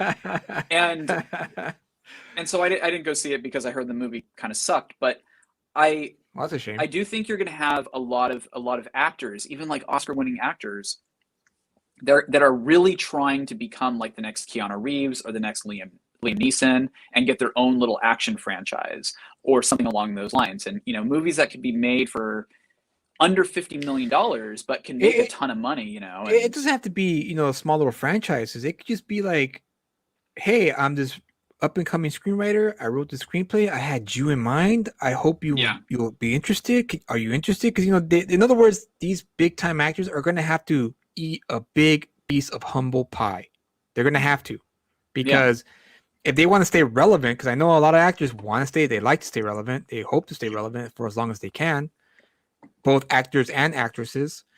So if by chance any A-list Hollywood actor stumbles upon this stream for any reason in the future, eat yourself a big humble pie and start looking for these indie filmmakers, because you'll never know. The next indie filmmaker you work with could be the next Quentin Tarantino, could be the next Alfred Hitchcock, could be the next Steven Spielberg, for all you know. Well, you gotta take that risk. You gotta have that insight. You gotta recognize it when you see it. And if you don't recognize it when you see it, then you're doomed. You're going to end up like the silent film stars of old. who are left Right. behind in their own mansions, kind of like Gloria Swanson in Sunset Boulevard. Absolutely nutso. Or Right? they're going to be smart, like George Clooney, and invest in a tequila company and make $500 million or whatever, and just never have to work Yeah, again. okay, that's fine. That's okay too. And you know, I know Brad Pitt invested a little bit of his money into a production company too, right? I know World War Z Yeah. was the first of that production route he was taking, that role he was Well, entering into.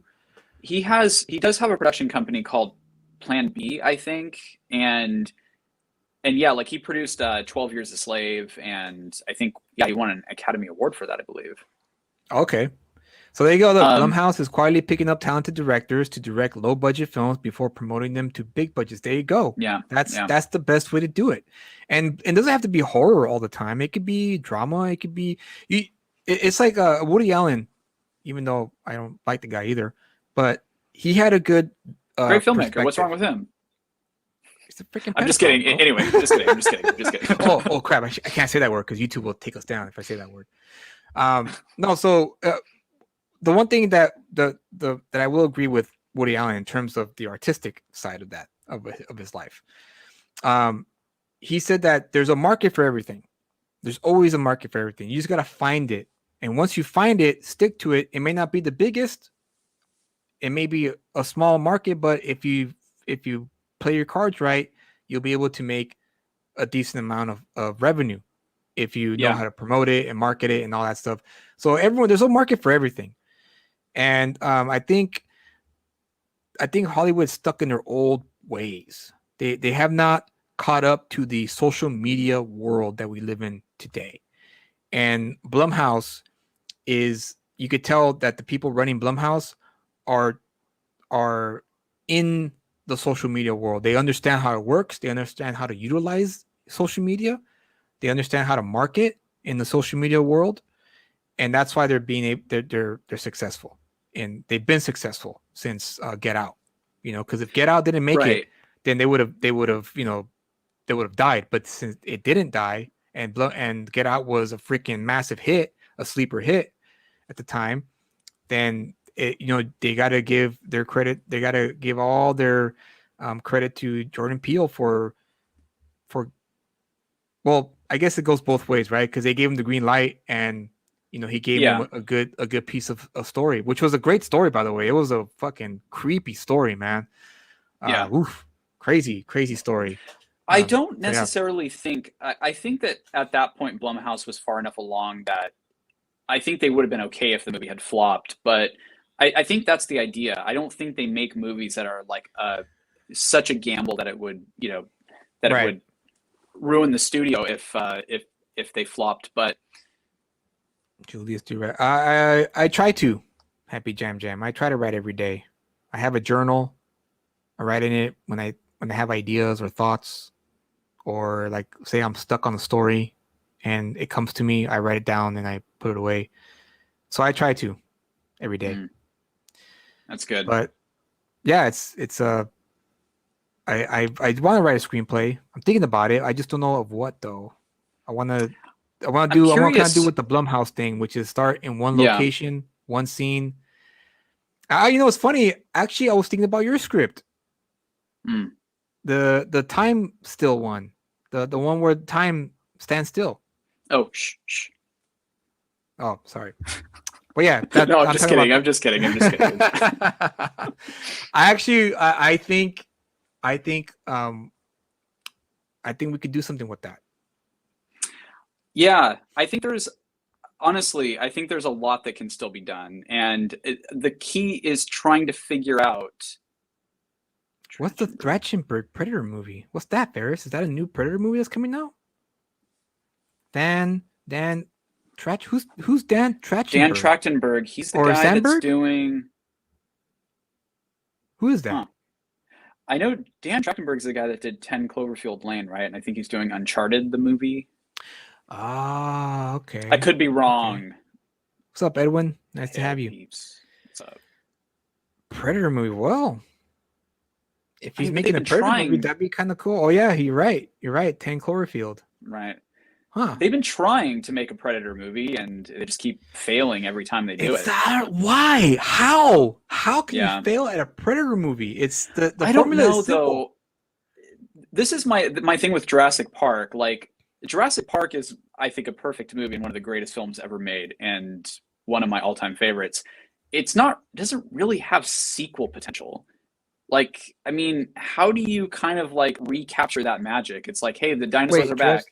Jurassic Park? Oh, you know, it does. It's just a matter of I guess you're right. We recently rewatched like all of the Jurassic Park movies, and I would actually, I'd wager they're all bad. They're all different varying shades of bad. And all of them, even the first one. Yeah. No, I love the first one. No. Oh, you're talking about Jurassic World. You're talking about Jurassic World. I'm talking about like the 4 subsequent Jurassic Parks. And I'm just saying that like I think there are some franchises. Hey, I might even argue next week Alien is another example of this, that hey, maybe it's time to put it away. Maybe it's time to say enough of that, you know? Let's not dilute the brand here. Well, you know, it goes back to my point. It depends on who you choose to make those movies. Now, when they made the second Alien movie, right, they chose Jim Cameron. Now, Ridley Scott, the way Ridley Scott approached Alien was a horror movie. It's a horror movie in space, a slasher movie in space, essentially, which worked beautifully because, you know, that's one of the scariest movies ever, you know, that's ever been produced. So when James Cameron got on to do the sequel, he made it into an action movie, an 80s action movie, and it worked. It worked because he still kept the elements of the first movie. He respected Ridley Scott's vision of the first film, but he added a little bit of his own flavor to it without totally disregarding Ridley Scott. And I think that's the problem that the new Star Wars trilogy had, is that the new director, Rian Johnson, totally disregarded everything that J.J. Abrams introduced in The Force Awakens. Now, of course, I'm not saying that J.J. Abrams made a great movie, but I feel that Rian Johnson could have taken those elements and kind of, okay, I'm not gonna disregard them, but I'm gonna add on to them and make it into, kind of morph it into something that's gonna work for the next movie, the next filmmaker that they choose to make the third movie. But I guess they didn't. I guess he didn't have hindsight. Hindsight is 2020, right? Yeah, I think that like one of the issues though is that, and I think you have this with a filmmaker like Christopher Nolan, who I think is actually trying to do something different when he makes movies, and like he doesn't make franchise films anymore. Right. But I don't know. I'd love to see him like take a crack at something like Bond, because I think he would really add his kind of style, his kind of brand. It'd be great. Yeah. Womp womp. Yeah, it'd be excellent. Who was that composer that he uses? Hans Zimmer, yeah. Hans Zimmer 007 score. That'd be awesome. 007, Nolan 007, huh? But isn't Tenet like his version of 007 in a lot of ways? It could be argued. It could be argued, right? I'll keep that until has that dropped? Has that dropped on HBO Max yet? Not yet. Not quite. Yet. Okay, I'm waiting for that. To drop so I can watch it finally, because I go on this other live stream called 656 Comics, and they rag on me for liking Christopher Nolan, because I'm I'm a huge Christopher Nolan fan, and I'm not ashamed of it. I let them know. Hey, Christopher Nolan's awesome. He's great. And I always like making fun of him. I was like, you just don't understand. That's why. You just don't get it. His movies are easy to make fun of, which I think is where people exactly, just like James Cameron, it's easy to make fun of his movies because they're a bit corny, and they sort of wear their heart on their sleeve, and there's some things that they tell in broad strokes that come across as, a little cornball, but nobody makes movies like those, nobody makes them that size with that level of intelligence. And that's what we would be missing if we if we've lost. I think if we lose movie theaters, we'll lose these great visionaries who want to make these big, grand films.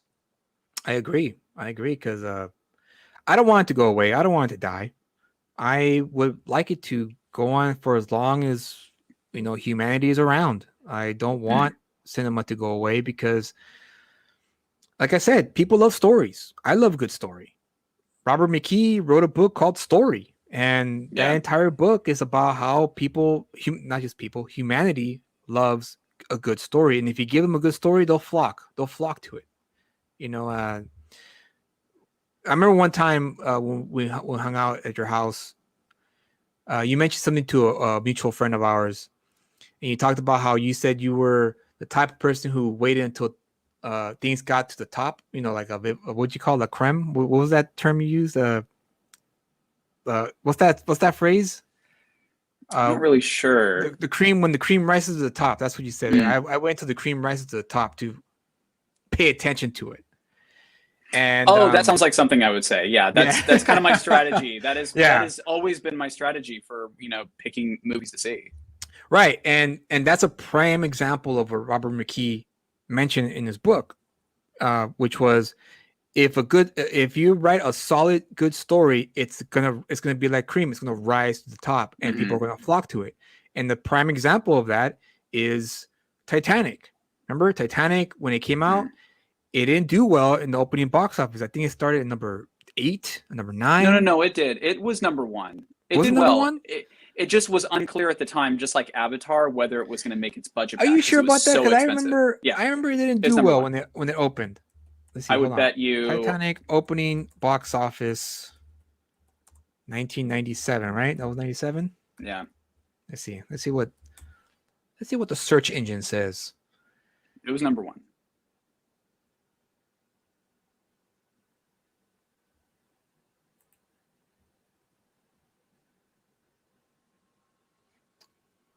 Now I'm second guessing myself. Maybe it was number 2, but no, I'm like 99% sure it was number 1. Oh no, you're right. You're right. It was number 1. It opened in December. It opened on December 19, 1997 on a Friday. How much? It was $8 million. The weekend, the first weekend, the opening weekend was $28 million. Okay, so when your movie costs $200 million over budget, and I think is the most expensive movie of all time up until 1997, when your movie makes $28 million in your opening weekend, a bomb. Well, it's not that it's a bomb. It's like, how can it really make its money back? And it made its money back by doing 28 again and again and again and again and again until it got to, like, I think 600 million and was by far the highest grossing movie of all time. But this is a prime example of what I said and what Robert McKee wrote in his book. Good story, cream rises to the top, people will flock to it. Because I remember when this movie came out, I knew who James Cameron was, and I was kind of sad that he made a movie about the Titanic, because I was like, oh man, I wanted to see another Terminator movie. I wanted to watch another action movie. Why are you gonna give us a freaking movie about a Titanic, a love story? Really, a love story, really? But then, of course, when you watch the film, you're like, oh my god, it's so engaging. And the story is great. It's a little cheesy, but not to the point where it turns you off. It's right. It's a good amount of cheese, and it has a lot of action, just not in the way that I had wanted. Explosions and gunfire and all that stuff. But the action was the ship sinking into the ocean. So that's, like I said, that's another prime example. Is if you write a good story, and people will always flock to it. And if Hollywood just woke up, and I think Godzilla vs. King Kong was another prime example of that. The story wasn't the greatest, but it was good enough. Yeah. In my eyes, anyway, it was good enough to be like, okay, I got what I wanted.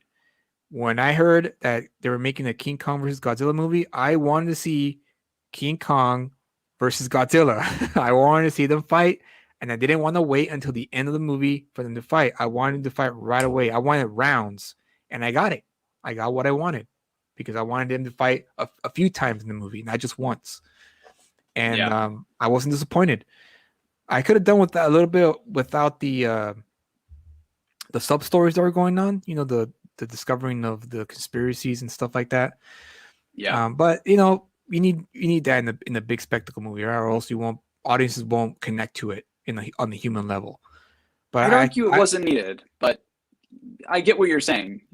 You don't think No. Well, if you're going to add it, it should be good. But no, I know what you're talking about.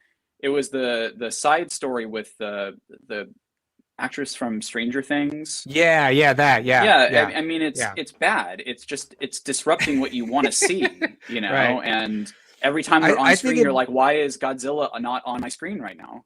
Right. Yeah, and also like the story between the little girl and King Kong. That was That good. was pretty cool. That was They pretty could have cool. expanded on that, Yeah. but they didn't really, did they? That movie did have a couple of like big wow moments, and when she does the sign language with Kong, I was like, "Whoa, this is actually Yeah. really cool." Yeah, yeah, yeah. Yeah, Me too. I was like, oh, cool. He knows King Kong knows sign language. Awesome. That was a that was nice a surprise. that was a big, fun, dumb ass movie. I really, Yeah. really enjoyed it. But yeah, Now it's see, so dumb. now here's another example of that. Now they made their big movie. It made a lot of money. If they were smart, if AT&T were smart, because AT&T owns Warner Brothers, and Warner Brothers is beholden to AT&T now. If the Warner Brothers executives are smart and they take this money that they made from King Kong versus Godzilla, I would invest it in small movies so that way, you could generate a bunch of, 5 million here, 10 million there, 50 million there, and hopefully, if you're smart and perceptive enough, those 5 million can turn into 200 million. That 10 million here can turn into 300 million, and so on and so forth. And that, but Spoiler alert: they're not going to do it. yeah, they're not gonna do it. I know. They're going to do Kong versus Godzilla Part 2. I know. Oh, that's so sad, man. That's so sad. It's such an easy fix, and it's a shame that there's that stupid people run Hollywood. There, I said it. I said it. But this is about cinema, James. This is about the appreciation of cinema and why we revere directors like Denis Villeneuve. Did I do that right? Villeneuve. Finally? Yeah, thank you. Villeneuve. Christopher Nolan. Who else? P.T. Anderson. Ridley Scott. Quentin Tarantino. Zack Snyder. I could put Tarantino on that list, even though he's a one-trick pony in my eyes. But he's still good. It's a great trick. But I would love to see. Who had potential too is the director of the first Godzilla movie. I forget his name. Gareth Edwards. Gareth Edwards. Yeah. Yes, Gareth Edwards. He had so much potential to be that like great Hollywood director, not Hollywood director, a great film director, because I liked his cinema technique, storytelling style. It's an effective film. Very, very effective. It's just a shame he's not doing as many movies as he should. I know the last one he did was a Netflix movie, right? If I'm not mistaken. I think the last movie he did made $1 billion, and it was called Rogue One, and he, for some reason, has not made a movie since. That wasn't really his vision, James. Come on, let's be real about it. Oh, come on. There was only one vision on that film. You can tell. When I saw the trailer for that movie, the first one, the one where she says, this is a rebellion, right? I rebel. I wanted to see that movie. And from what I read, it was supposed to be a Vietnam style movie, but in Star Wars, lore. And we didn't get that. I mean, it was still good. Don't get me wrong. I still enjoyed it. Whatever interview you read where they said that, I'm sure at that moment in the production, it was a Vietnam War movie. Yeah. But then, like 3 months later, it wasn't anymore. Yeah, so. Disney was like, "Hey, we're a family company, so let's lighten it up a little bit." Even though they added the last scene with Darth Vader killing everybody in the ship, so it's like, okay, that makes no sense, but I guess it does because it was only for that one segment, not the entire movie. Yeah. So I guess that makes sense. But yeah, he's another one where I hope he gets to do his own film. Something that he wants to do. Not what the story wants him to do. He's a good director. He is. And like I said, there's a lot of other directors out there who are showcasing their talent. Who's another good one that I liked? I don't know if he's done anything since. Was the director of Shazam? Did you watch that one? I did see that film. I think he might be making Shazam too. I'm guessing that's what he's doing right now. Really? Because the interview I read from him, he sounded like he didn't really enjoy making a big budget movie. Like Huh. it was not a. He didn't say he didn't like it. He just said that it was very tiring. It was very taxing on him because of how much work he had to do. And I know he's David Sandberg. Thank you, Ferris. I think that's his name, David Sandberg. He he's one I think he should do one of his own movies, but I'm not sure exactly what he's doing next. No, he's doing the sequel to Shazam. Oh, so he's doing it? Okay, so he's working on that now? Yeah. Okay. Well. Oh, another one. The director of Black Panther. Oh, I was And going to bring Creed. him up when you mentioned, young up and coming writers who want to work with certain actors. That director Coogler, his first film was Coogler. Fruitvale Station, Yeah. and Michael B. Jordan was like an up and coming actor who really Yeah. hadn't, I think, been in anything beyond TV. And I guess Coogler had written that script with Michael B. Jordan in mind, and I guess randomly sent it to him and said, "I think you'd be great as the star of my script," and that's how that got made. Yeah, that's I'm awesome. pretty sure that's how that happened. I actually haven't seen the movie, but I've seen his two subsequent films, and they're great. So Creed was fantastic. yeah, love that When I movie. watched Creed, I was like, wow, this Ryan Coogler, he gets it. He knows exactly what he's doing. He knows exactly how to tell a story in a cinematic style as opposed to a Yeah, television style or whatever, because sometimes when TV directors kind of cross over to film, they don't really hit because they're still directing, they're still in the TV mindset. And so I thought he did a fantastic job in Creed, and he did a pretty good job in Black Panther as well. It's just that he was constrained because it's obviously a Marvel movie, and he really can't do a lot like what he wanted. What have you heard anything about what they're going to do for the second Black Panther after Chadwick Boseman passed away? they're just they're soldiering on. I don't know. It's very strange because I wonder what we'll learn in years from now. What exactly their plan was, like if they had any idea that it was coming, because even though they said in the press that they were surprised and it took Mhm. everyone by surprise, Right. it didn't seem to slow down the momentum of Black Panther 2, which I believe is going to be shooting this summer. And I think that may be the timeline that it was already on. So I have a feeling that he had an idea in mind to, of where to take that story. And it's one of those like big question marks for the future of a huge franchise is Yeah. this actor died and he was in one of the most successful movies of all time. Black Panther was huge, Yeah. and you can't replace that actor, so I mean, you can. I mean, Batman was replaced. Michael Keaton, Val Kilmer, yeah. characters like that. Well, I mean, I don't know about Marvel because I know they killed off Iron Man. Who could be Iron Man now? No one, because they killed him off. Same thing with Captain America. So Well, I guess anybody can wear recasting. I don't think they're going to recast it. I think it's going to be somebody else is going to take on the costume or whatever. They're going to wear So the Panther. they're gonna cast another actor to play not T'Challa, but someone who replaces T'Challa. Maybe I'm that's gonna be interesting. imagining. I'm wondering what they're gonna do with that because that's gonna be huge. My Because theory was that it would be his sister. really, Yeah, that was I my hope not. theory. I don't know, I but hope I mean, not. she was cool. She's a cool She was character. funny, but Black Panther needs to be Black Panther. Like he needs to be Yeah. a man, masculine. That's what I want. Mm. And nothing against women, because I love Wonder Woman. I actually like Captain Marvel, even though a lot of people shat on that movie. When I watched it recently, I thought it was pretty good. I was like, hey, this wasn't that bad. Like a lot of Mm. people, said it was. Alison Brie, right? Is that her name? Alison Brie Larson. Brie Larson. I always get those two confused. Brie They share a Larson, name, so yeah, Brie Larson was like the actress. I don't know why she chose to act that way for that character because it wasn't very good. But the story, I liked the story. The story was mm. good. Um, but yeah, whatever.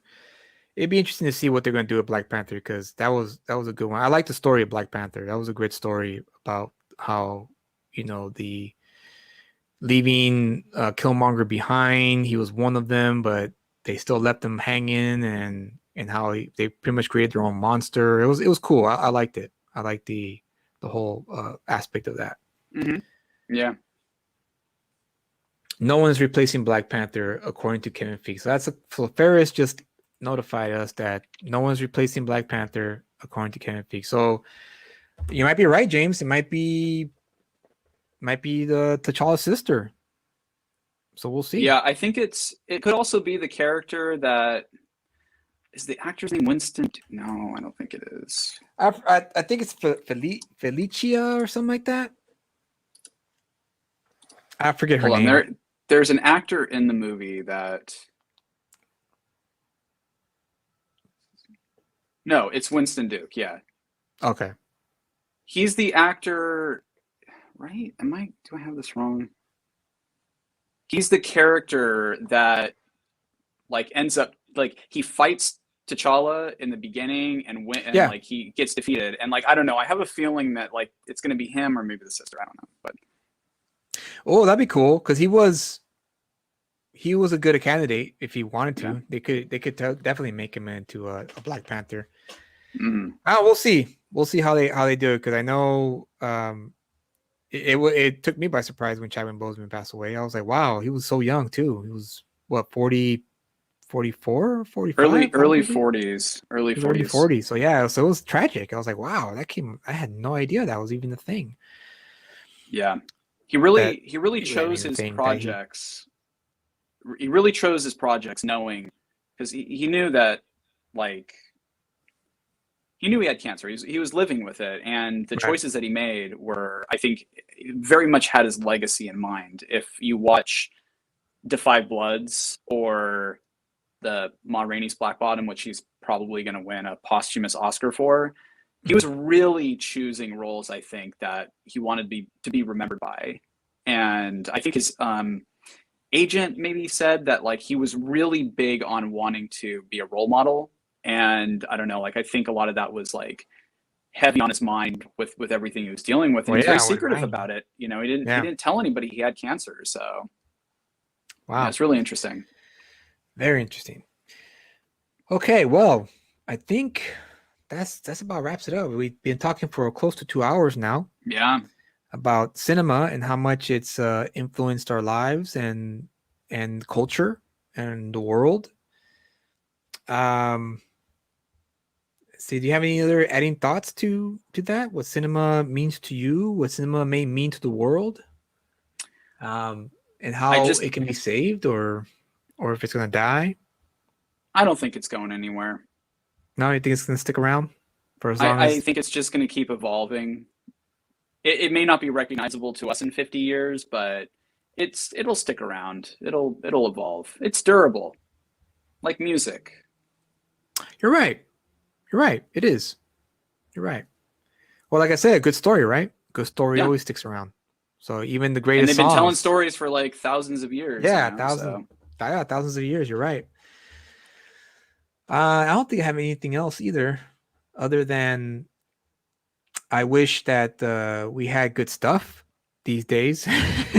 Good, solid movies that become instant classics. Because I consider Sicario an instant classic. I consider. You know what I think is the most recent instant classic is a film called Justice League, and there is 4 hours of it, and there's one in color and one in gray, and it's all cinema, and it's amazing. They should have renamed that movie Justice League: The Rough Cut.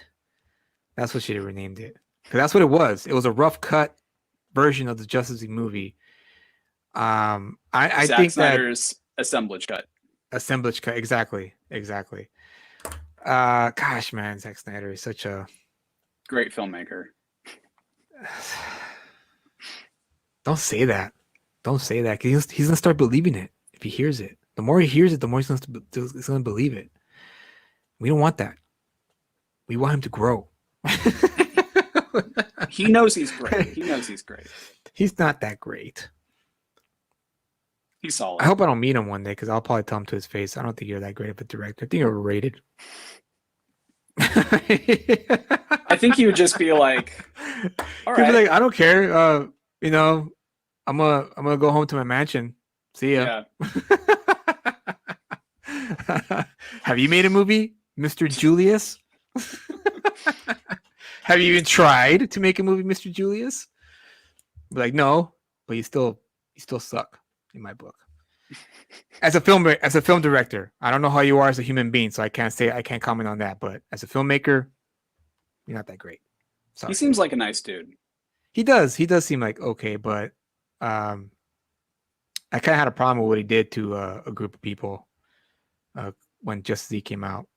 I don't know if you heard about that. Did you hear about that? I think so. Yeah, I know what you're talking about. Yeah. Yeah, he went on a live stream and pretty much associated the group he was talking to the shooter of Atlanta, the nail salon in Atlanta, Georgia, and he bounced after he did it. Deflated the whole like. I don't know. It was a dick move. It was a dick move because they got together and they were going to raise money for suicide prevention, and I think they raised about. They did the stream, Geeks and Gamers, the name of the group, and they raised I think about close to 15 grand or something like that, and they were going to donate it completely to the suicide prevention of their choice, whatever organization. And Zack Snyder was going to be on and I guess talk about the movie, and he went on, and that was the first thing he did. The first thing he said was like, I don't want to associate myself. I don't associate with Geeks and Gamers. In light of some recent events, I want to stay. We can't. There's no room for hate, and blah blah blah. And he bounced, and you could just see the deflation of all the people there who were all about like, oh, Zack Snyder's going to join us. It's going to be great. He's going to talk about the movie. Because these people they were part of the release, the Snyder Cut. They were the ones who pushed the hashtag. They were the ones who like pushed it and never gave up. They kept pushing and pushing and pushing, and then here comes their idol, crapping on them. Later, I'm bouncing, and yeah, it was kind of sad to watch the deflation of like, oh, like really. But we're nerds. What do we have to do with the shooter of Atlanta? I don't understand. What's happening? What's going on? I don't know the whole. I heard something about that, and I don't know. I mean, if they got what they wanted, though, they got their 4-hour Batman Superman movie, right? They did, but it was just sad that he did that. He didn't have to do that. Yeah. He could have just been like, oh, you know what? I can't be on the stream. Sorry, guys. Later. And that's it. But did you really have to? I don't know. Whatever. It's done. It's over with. But yeah, that was kind of like, oh, okay, dude, that's rude. They raised money for suicide prevention, because of the tragic that happened with your daughter, and you just go in there and crap on them. Like, okay, that's all right. Whatever. At least you got the Justice, the Snyder Cut released. Do you think the Justice is Gray? And the Justice is Gray, exactly. Yeah. And they helped HBO Max compete with Disney Plus for like 5 minutes. Right. They went up. I don't know if they. Sorry, for 4 hours. For 4 hours, and then. Now I'll ask you this, James. Do you think they should release the Ayer cut for Suicide Squad? I don't think there's any universe and any cut where that movie would actually be good. But I mean, come on, I'd watch it. If they did it, I'd watch it. Why not? Now, here's another question for you, since we're still on topic, and we'll wrap it up after this. Okay. Are you a proponent for these kind of movements? Right? For a long time, everyone involved in cinema, everyone involved in filmmaking, it's an unspoken rule, right? Once your movie's made, that's it. It's done. It's not like a novel where you could do various editions, right? You rewrite the foreword, you add a chapter, you may change a chapter on the 4th edition or the 5th edition of a certain novel you've written. It's not a remastered edition like a song, like a song that was a famous song back in the day, and they remaster it and they maybe add a few things or whatever. Cinema typically, traditionally, and like I said, unspoken, It's always been about once your movie's made, that's it. It's done. It's in stone. It's there. Nothing you can do to change it. And of course, George Lucas was the first one to come back and say, you know what, I wasn't really happy with the originals that I did, so I'm going to remaster it and re-release it to the vision that I originally had in mind, because the technology has caught up. Are you up? And then of course, most recently is now it's kind of become a fan thing where the fans get together and they demand the studio to say, we want to see the vision of this director, release it, and I guarantee you'll be worth it. And it paid off to an extent. Are you a proponent of that remastering of films? In the case like a director has so much money and has a certain amount of budget, they make their movie, they're not too happy with it, but it's still successful. They still, people still love it. People think it's perfect the way it is, but the director's like, that's not really what I wanted. If I only had enough money, or if I only had a cut, like a director's cut or the final cut, like Ridley Scott's Blade Runner, or Sergio Leone's Once Upon a Time in America, or Orson Welles' Touch of Evil, where the final cut was restored and then the movies became a lot better than they were when they first were released. So do you think that it helps, or do you think it hurts cinema when you do certain remasters, or do you think sometimes it depends on the situation? Yeah, I think like a lot of things when it comes to movies and how their legacy and film history and respecting film history, it's kind of like a complicated answer. On one hand, I think that it can't really hurt when you're dropping a piece of content onto HBO Max that happens to be, a supersized version of a shitty thing they sold you 3 years ago or 4 years ago. Right. Which, hey, that's cool. But one thing that I do think is a slippery slope is where you have backlash to something, and that backlash can become loud enough that you basically have kind of like a committee of fans that are dictating what a movie should be and not being able to let it go, because for some reason this movie that represents a thing that they love has to also be something that they love. They can't just be like, oh, hey, that thing sucked and I'm going to move on with my life. They have to fight for Ayer's version of Suicide Squad because clearly it must have been better.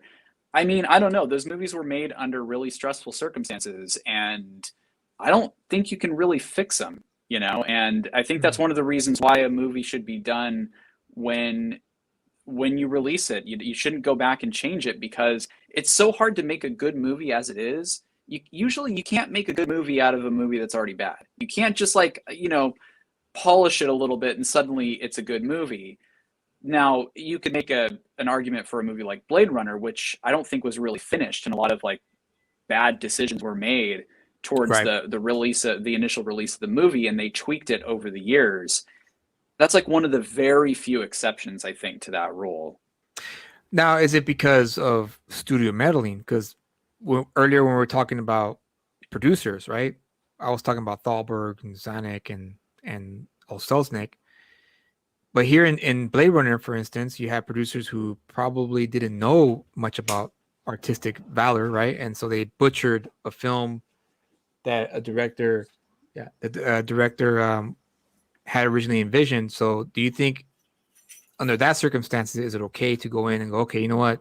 Here's the fixed version, because based on the notes given to us by the director, or the director came back and he cut it the way he or she intentionally originally wanted it, like for instance, like Blade Runner. So you think in that instance it'd be okay to remaster it, I guess is the word I'm looking for? Sure, I think so. You can, if I think the filmmaker's still alive or the filmmaker's there for it.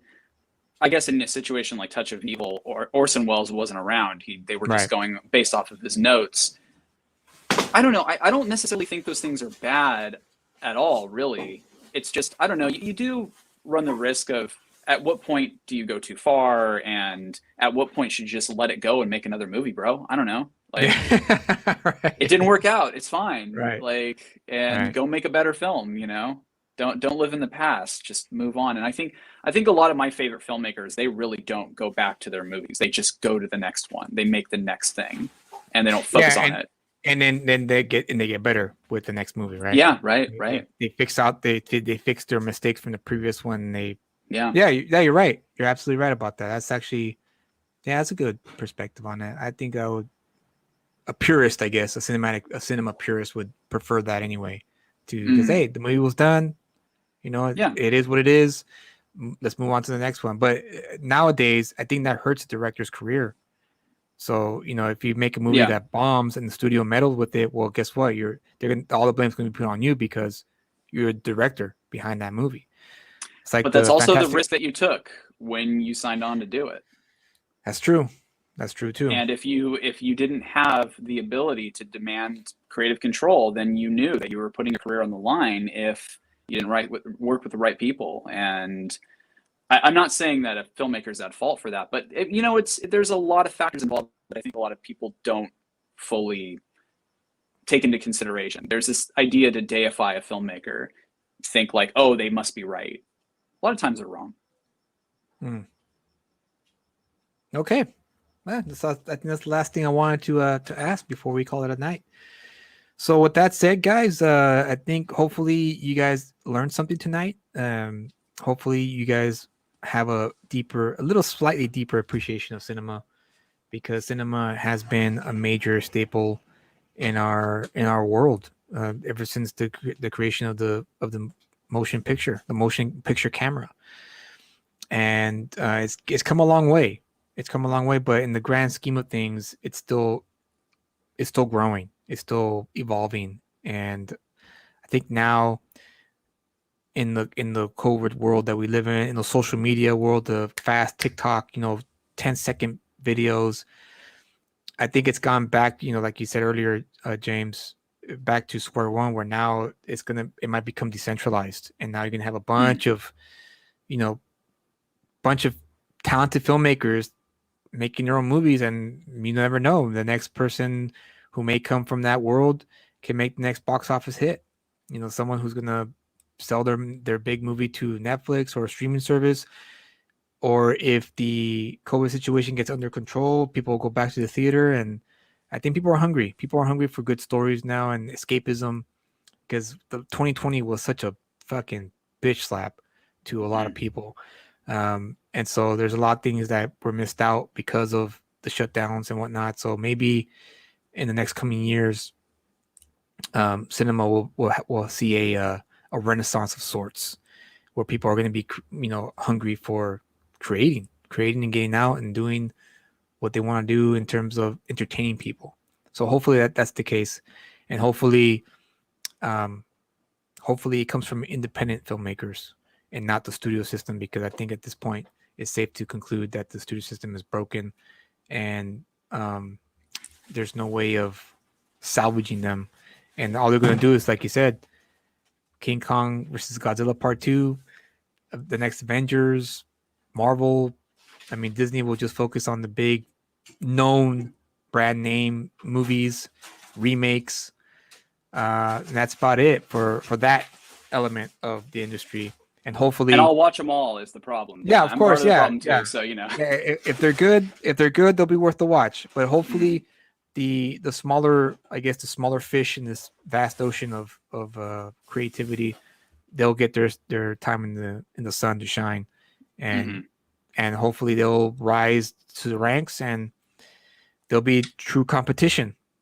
Instead of trying to get work at Disney or trying to get work at Warner Brothers or at any other production company, you create your own franchise, something that people dig, and you might be your very own, like the next George Lucas, someone who creates something, it's theirs, and they create a little empire from that little hit that they may have. So hopefully that's the case in the future, because I would definitely like that to be the future of cinema.